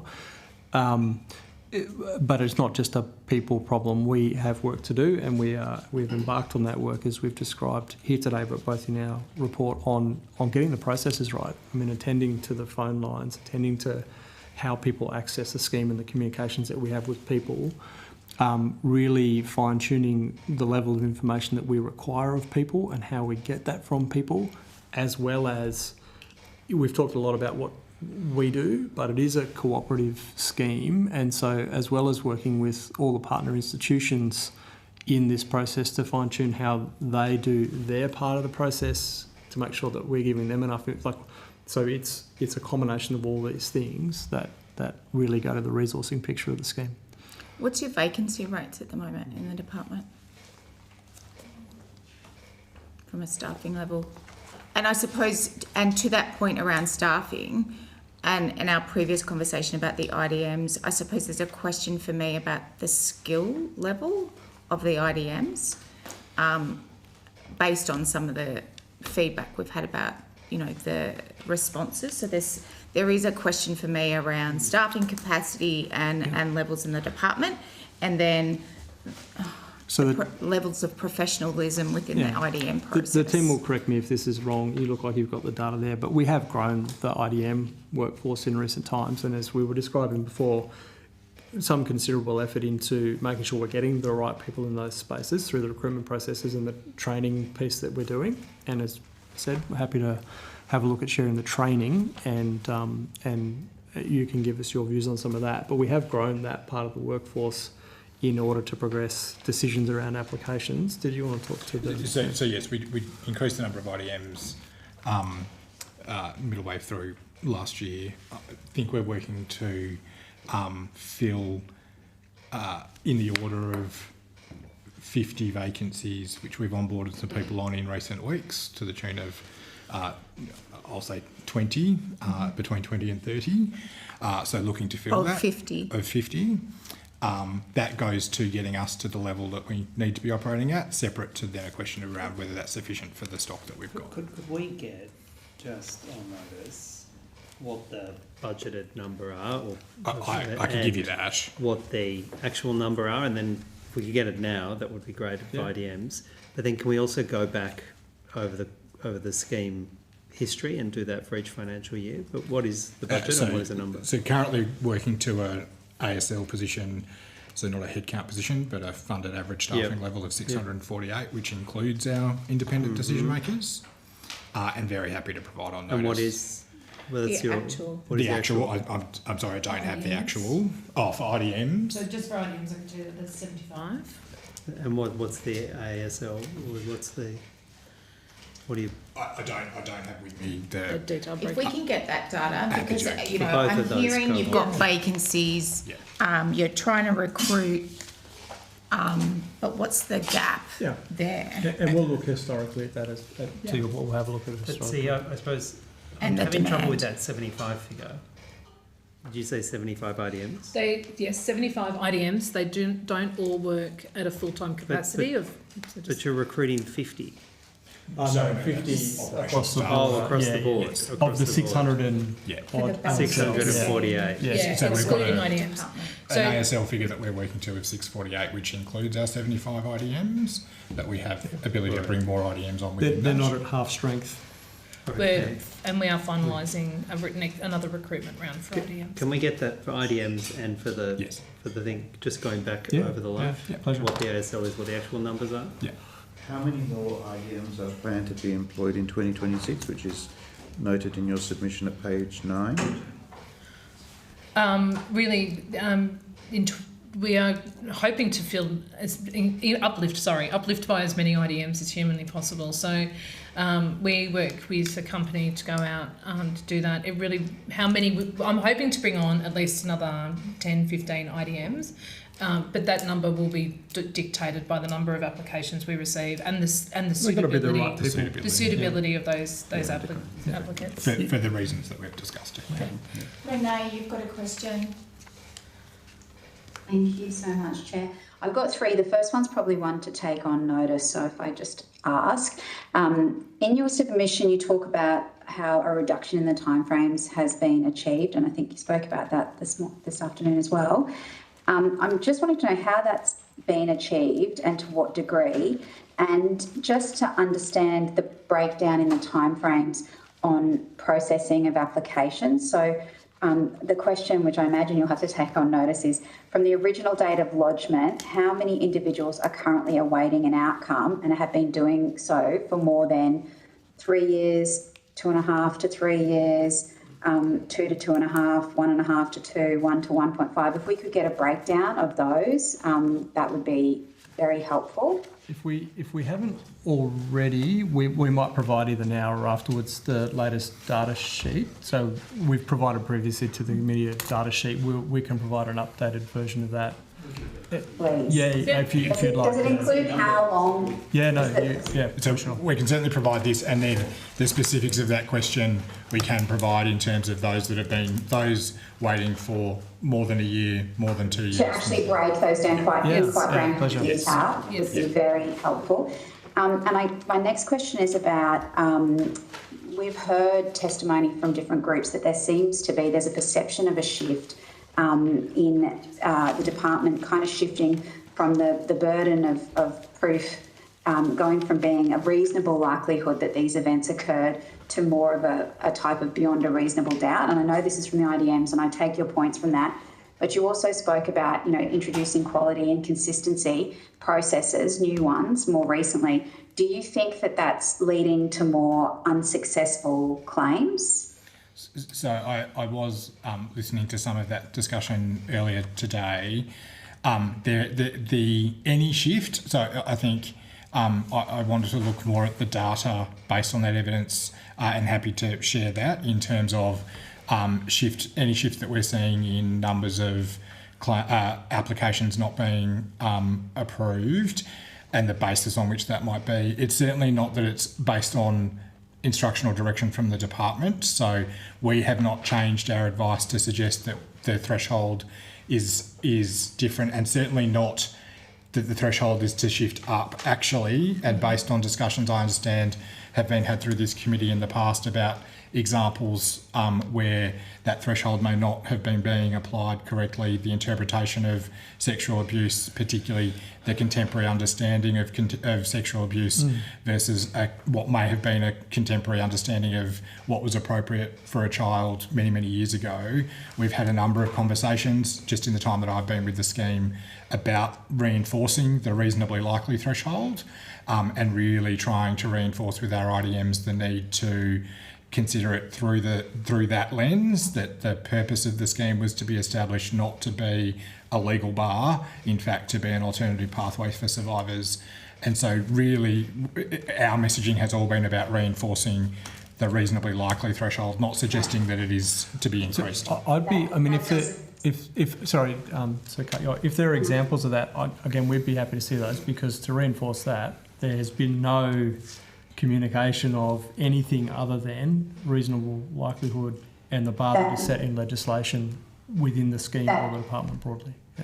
It would be very helpful if you could provide some data on the rate, the percentage of claims that are now unsuccessful, but also where requests for more information are occurring. If there's some way to show that year by year to see if that's increasing for applicants as well, I think that would be another data point, because whilst I appreciate what you're saying, the testimony that we've received certainly doesn't reflect that, and it has come through quite clearly that it seems that, you know, cases that would have been accepted much earlier in the scheme are now being rejected. So any data you've got would be greatly appreciated. My final question, if I can push it, just around cults and victim survivors who have come through cult organisations or, you know, particular religious groups where there may be issues of family members still being in those groups, kind of coercion and some of those more complex issues.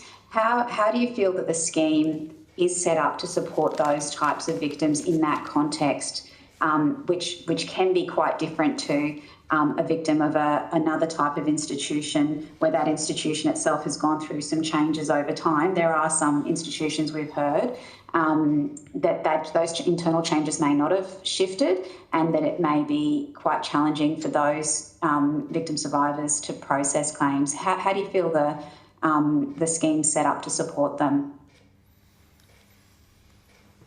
And you can take this on notice. Could we? Because it's a difficult question in so much as a cult is not necessarily an institution as defined. So can we take that on notice and have a think about? Renee, did you want to provide the specific organisational example? Because I'm just going to say Jehovah's Witnesses, a witness presented yesterday, and I would. I believe that they are an institution. It's an institution. It's a religion, but it's So I think the challenge just with that question in part is so we don't put definitions around whether an institution is or isn't a cult, and so I just probably want to take it on notice. So if I could, okay, I appreciate that. That's absolutely reasonable. Can I just reframe that to say that if there are victim survivors who where the institution that has been named might have practices that would cause, you know, shunning, isolation from them, intimidation, you know, threats to family, whatever that institution is, however that's defined, is there any sensitivity to that or any consideration of that in the scheme working with victim survivors who might have a claim against an institution that potentially doesn't have the practices that we would hope already established?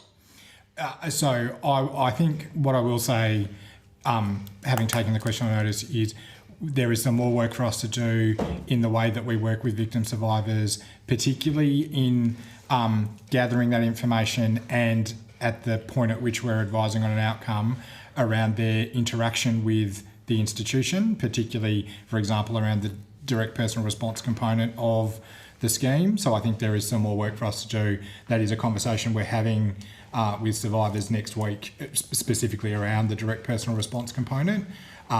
It is incredibly challenging for every survivor to the scheme to think about the way that they go about engaging with the institution, regardless of the kind of institution. And so there are absolutely supports in place for assisting survivors to navigate that, particularly through our support services. But I think there is more to do. Thank you. Any information you can provide on notice would be very helpful. And I would just say on the question around eligible and ineligible outcomes, there's some detail in the data sheet that has been shared, but we'll take the specifics over the life of the scheme on notice. And just on the ineligible. And we might provide a little bit more colour and movement on this. Just on ineligible, that doesn't necessarily denote that we've assumed a higher bar. That might just be that the circumstances that have been described in an application don't meet eligibility for the scheme, and so they're not eligible for it. So we'll try to be a bit more specific about. It would be great to interrogate the ineligible and what percentage are potentially incarcerated applicants. So we will take on notice a breakdown of that by demographic characteristics, including whether it's an application from jail or not. I think what I would say is there are a number of, we are seeing an increase in the number of applications that are ineligible, not because of the decision necessarily, but because of the characteristics. For example, it might not be institutional abuse, but has come to the scheme. So there are examples of abuse that's occurred in familial settings, which doesn't meet the requirements of the scheme, but is still processed through the scheme, where the survivor seeks to do so. We do a lot of work to try to work with survivors to manage those expectations, but the scheme has, over its life, facilitated consideration of that ineligible outcome. That sort of information, I think, would be important for us, but also in your roundtable meeting next week. Yeah, well, we're happy to provide that. I've got a couple of other questions here. Firstly, do you have a summary of a report on the complaints and the sort of topics that you're getting them on? It would be great to get a sense of those and whether they're linking in with what we're hearing and seeing. And I imagine that you need to take that on. Regular reporting, happy to take that on notice and share it. The vast majority, as we've discussed before, is timeliness. And while we're seeing an increase in the number of complaints, it's not seeing an increase in the number of complaints as a proportion of applications. It's stayed within that 3 to 6% range over the life of the scheme. I think one of the pieces of feedback around the timeliness has been there's a period of time that we've been advised of, which was from 12 to 16 months. Yeah. What we're hearing or what we've heard today and in the submissions has been it's more likely to be 16 to 24. So we need to keep interrogating what's the difference in what we're getting from you and what we're getting from and so we can give you the breakdown based on our data of each application by how long it has been with us, to give you a sense then of what that is as a proportion and how that results in the average figure that is reported in the public data about the scheme. I think the other question I have is around the transition planning, and I understand we've got the end date for applicants being the 27th of June, and I know that is not the suggested request by various different people that are submitting, but what have you been doing in that space, and what are some of the considerations for us in terms of the transition planning, because that is a substantial piece of work that is both complex, and what would your recommendations be? So I would say we are doing active and significant work now to plan both for the application closure in 16 months or so time at the end of June 2027. That should have been started earlier and has not, but we are doing that. It is complicated at both a stakeholder level and an operational level to make sure that we manage all of that through. The forums next week are a good example of our primary and most urgent focus there is how we make sure that we are communicating with people to ensure that they take the opportunity to apply to the scheme before the scheme closes to applications, and that the work including highlighted by the ANAO's review around learning what it is that we've done in communication activity over the life of the scheme and how that informs this very critical period, working with our stakeholders really openly to make sure we get to those people we need to, and how that helps us understand what that does to volumes and what we'll need to do to be able to process those outcomes once applications have closed, and how we can do that in as timely a way as possible. And Chair, self-evidently, there are elements of the scheme that must endure beyond that date, and so we are thinking this is bureaucratic and certainly should not be necessarily the focus of the committee, but we will need to think very clearly about how do we maintain the records of all of this, how do we kind of ensure that this doesn't get lost in the system and closes out properly from a kind of legal and bureaucratic perspective, which are not insignificant tasks in their own right. And we've had lots of discussions about the sort of ongoing requirement for continued support for people who've accessed the scheme. So they're things that we are thinking about and working through.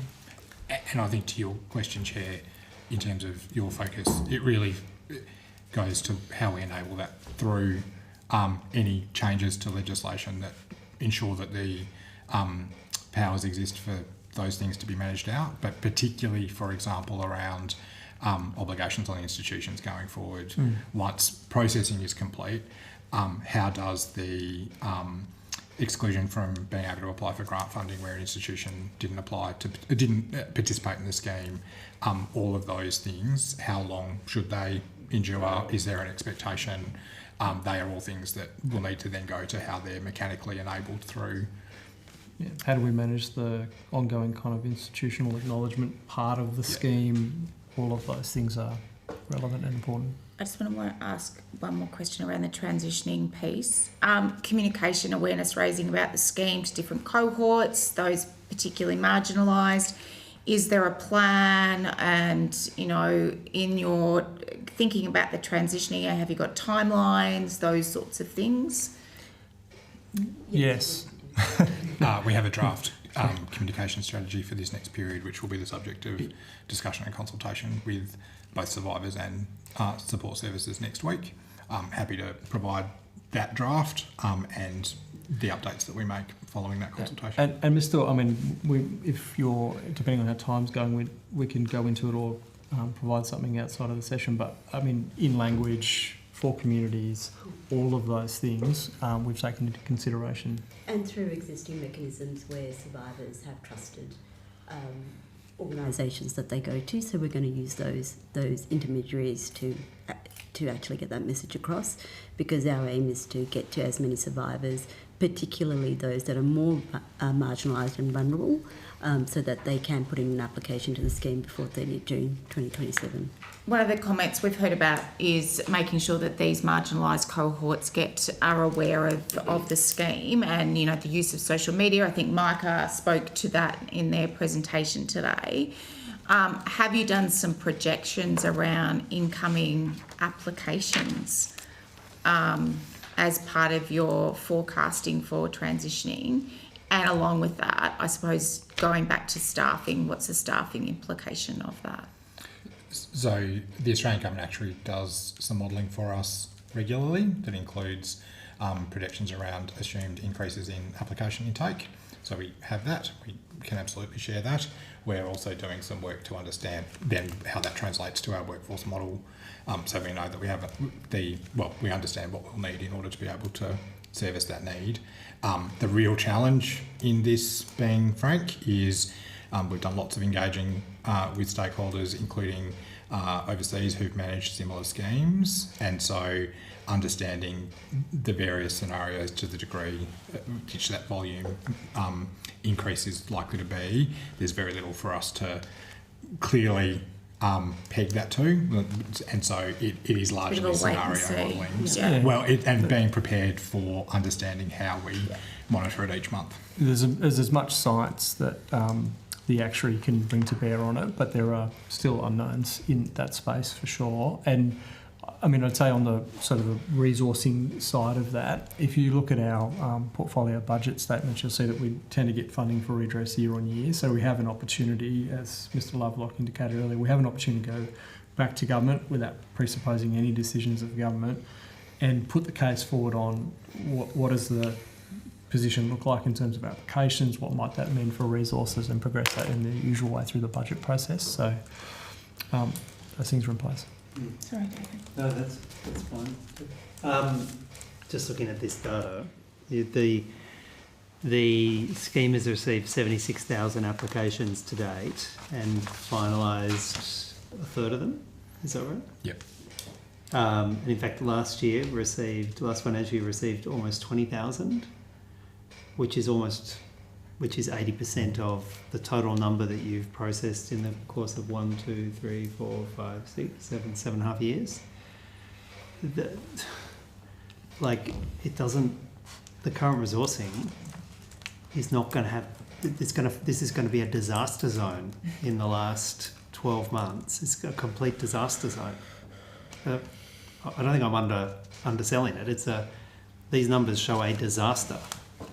in the last 12 months unless something urgent is done. Yeah, so I mean, we touched on this earlier, perhaps not in enough detail, but one of the things that we mentioned before there is the backlog is a problem for us, and we do need to continue to find ways to eat through the backlog. With the process improvements that we've put in place, we're actually getting to a place where we are getting very close to meeting incoming application throughput, and so we're. But no. You determined less applications in 24-25 than you did in 23-24. Sorry, what this probably doesn't illustrate is in very recent months, so late last year, moving from, for example, 200 outcomes in a month in June of last year to 976. It's not dealing with the stock quickly enough, but if we can continue to step up. So how do you go from 200 to 976 and retain quality and a survivor-focused approach? I mean, how do you do that? Well, we've talked about quite a few of those things already. But you didn't mention it in the context of a 4.5-fold increase in decision making in a week.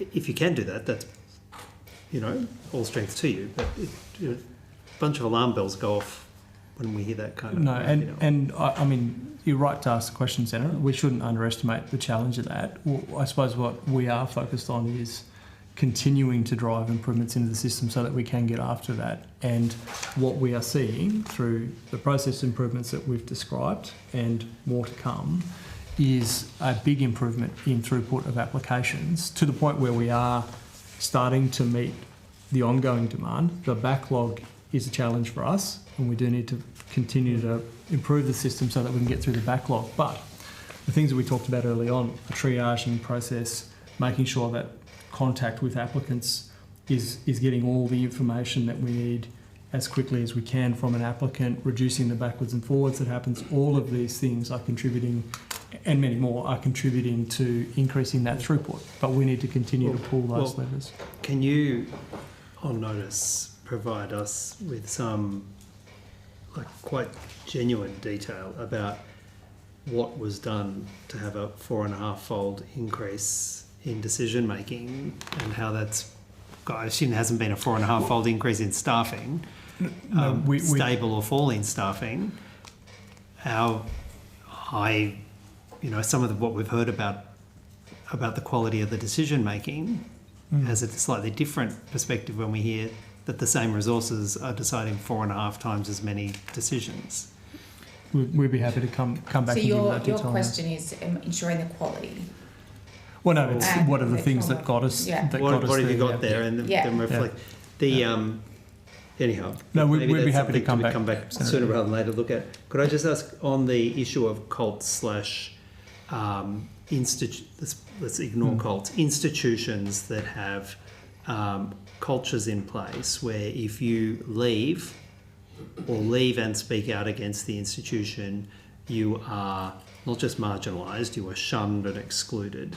Like there are a series of institutions that have that as part of their organisational structure. Jehovah's is one that was mentioned, but the Plymouth Brethren, the Exclusive Brethren, there's a series of them, right? There's two things about that. One is what steps are put in place so that when you have somebody coming from an institution like that, you put in extra protection measures because you realise what an extraordinarily appalling journey that will be for them. And the second one is, how do you get into those institutions? Because they also tend to have a very closed communities where they don't encourage their community members to go out and look at phone numbers or websites. They're two different parts of the same problem. How are we making sure we're getting the reach so that people know of the... Yeah. How do you... Are you thinking about a strategy so that and are you putting in place distinct protections for people who've come out of those? And I looked up the wording, it's high control groups. Yes, that would be a great description, And I think Renee. the other, to David's point and to Renee's, is if there is limited advice on what we need to have in our recommendations around how we deal with high control organisations and applications. Would it be helpful if we came back to you with on notice some details about the sorts of support services. Yeah. And you can see where we provide that support and the extent to which it can be tailored. And around if you've people. thought about those vulnerable, particularly vulnerable survivor groups who may not be coming, and if they are coming, have extra How are we special supporting needs. them when they do come? Yeah. Then, sorry to bounce, but we just don't have a huge amount of time. Did you hear the evidence from Jewett Place this morning? I did not, but I did. Yeah. One of the issues that's front and centre in my mind from that evidence, there's two, but one of them is this cohort in WA of, they're described as kin placements or private foster placements, which have historically been refused by the scheme because they're said to not involve an institution. They had some compelling fresh evidence about the nature of the state oversight. Apparently 2 of those matters are now for review. I'm not going to ask you to answer that, but what I would ask you is, can there be measures put in place to expedite those reviews, because they may well impact a significant number of people? So I think they're thinking about 500 or something. Yeah, but there's 2 reviews on, fresh evidence. Can they be expedited? Familiar with the cohort, we will look at the reviews specifically, and we can do that. They can be expedited? Yeah. Okay, that I think will provide a moment of relief.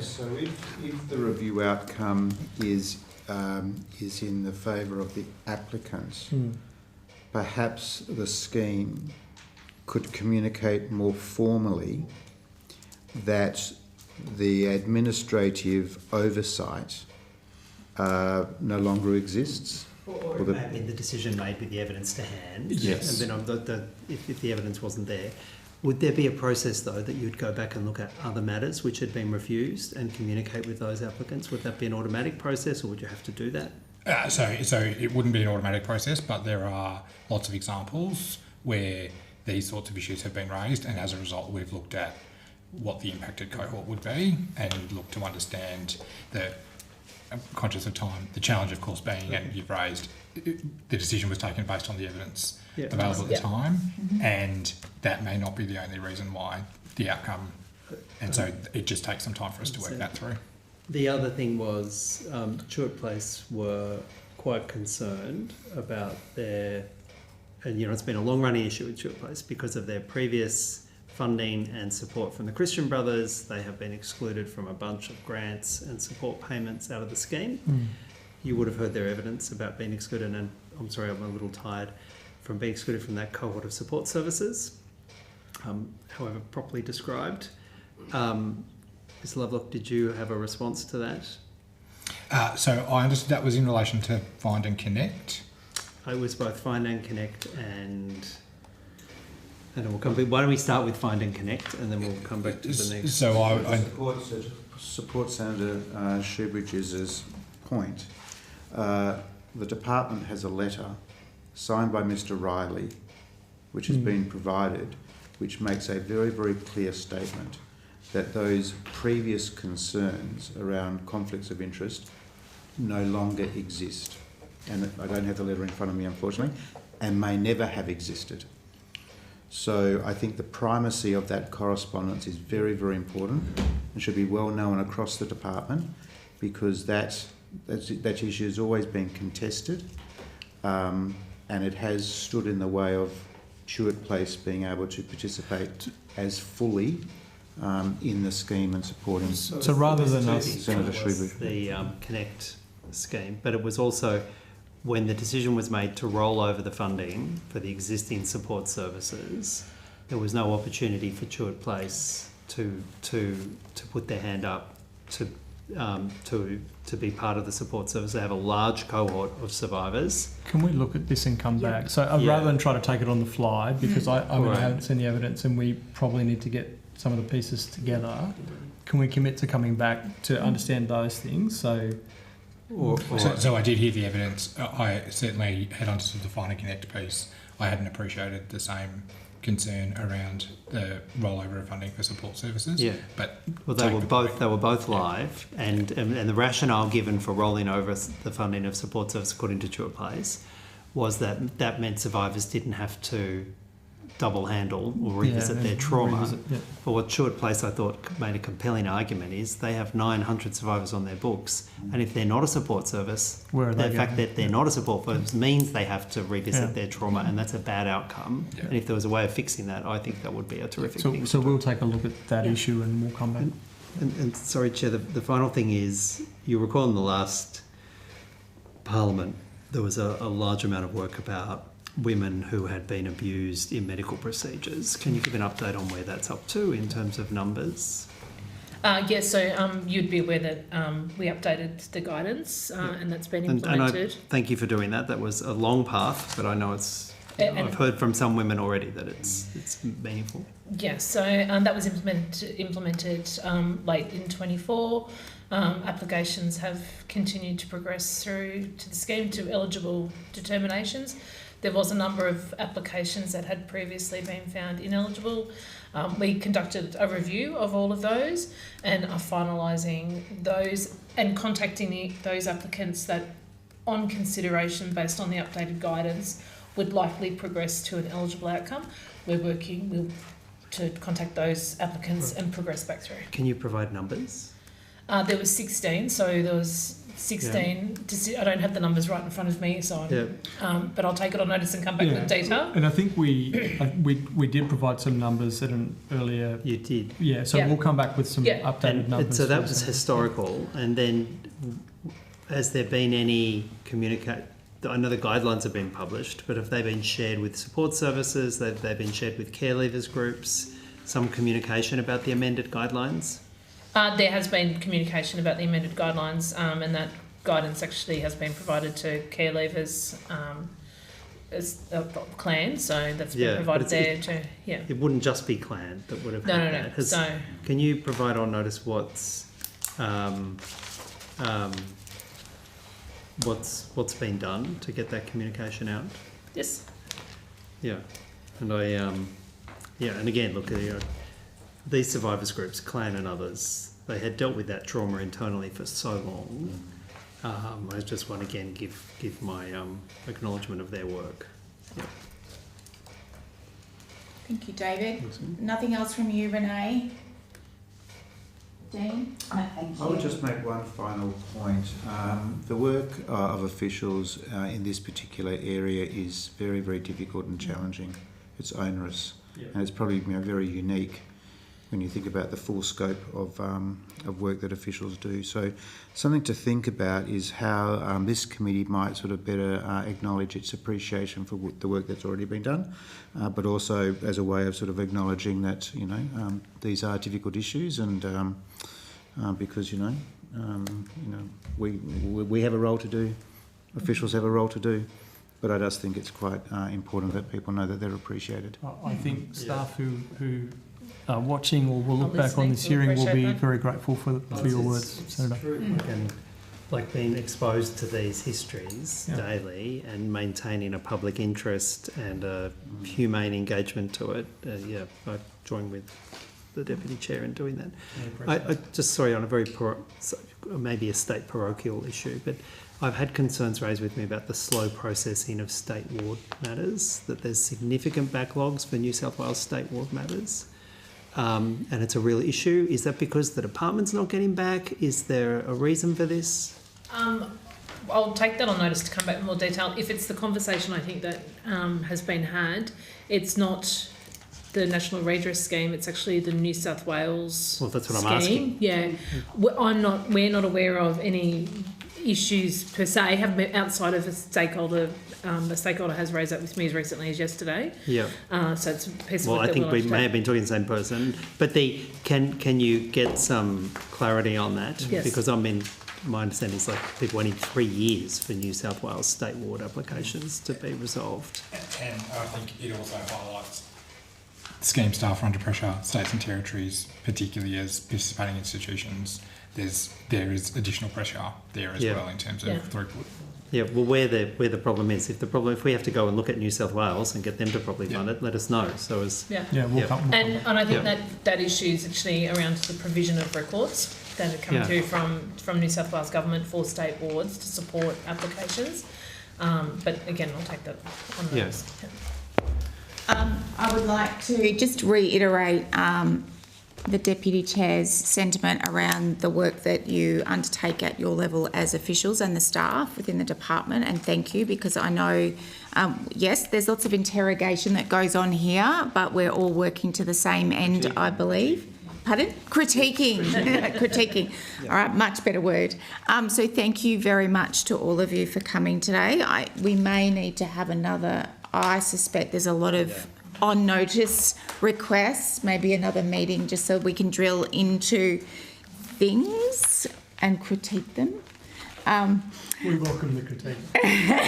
You never spend half an hour talking about something that's going amazingly well, do you? No. It's just the nature of these inquiries. Chair, can I say thank you to all of you for those gracious words. Our staff will be very pleased to hear it. It is a hard job.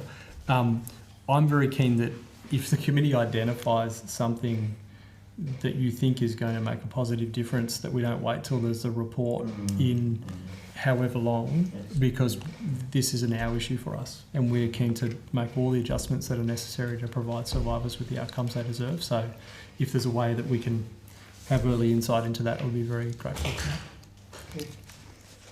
We will.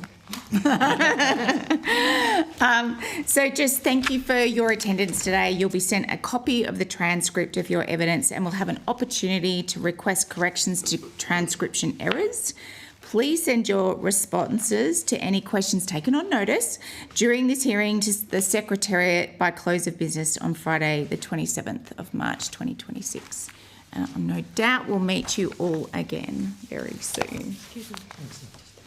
Oh, and I would like to thank the committee members and witnesses for their time today. We will now adjourn.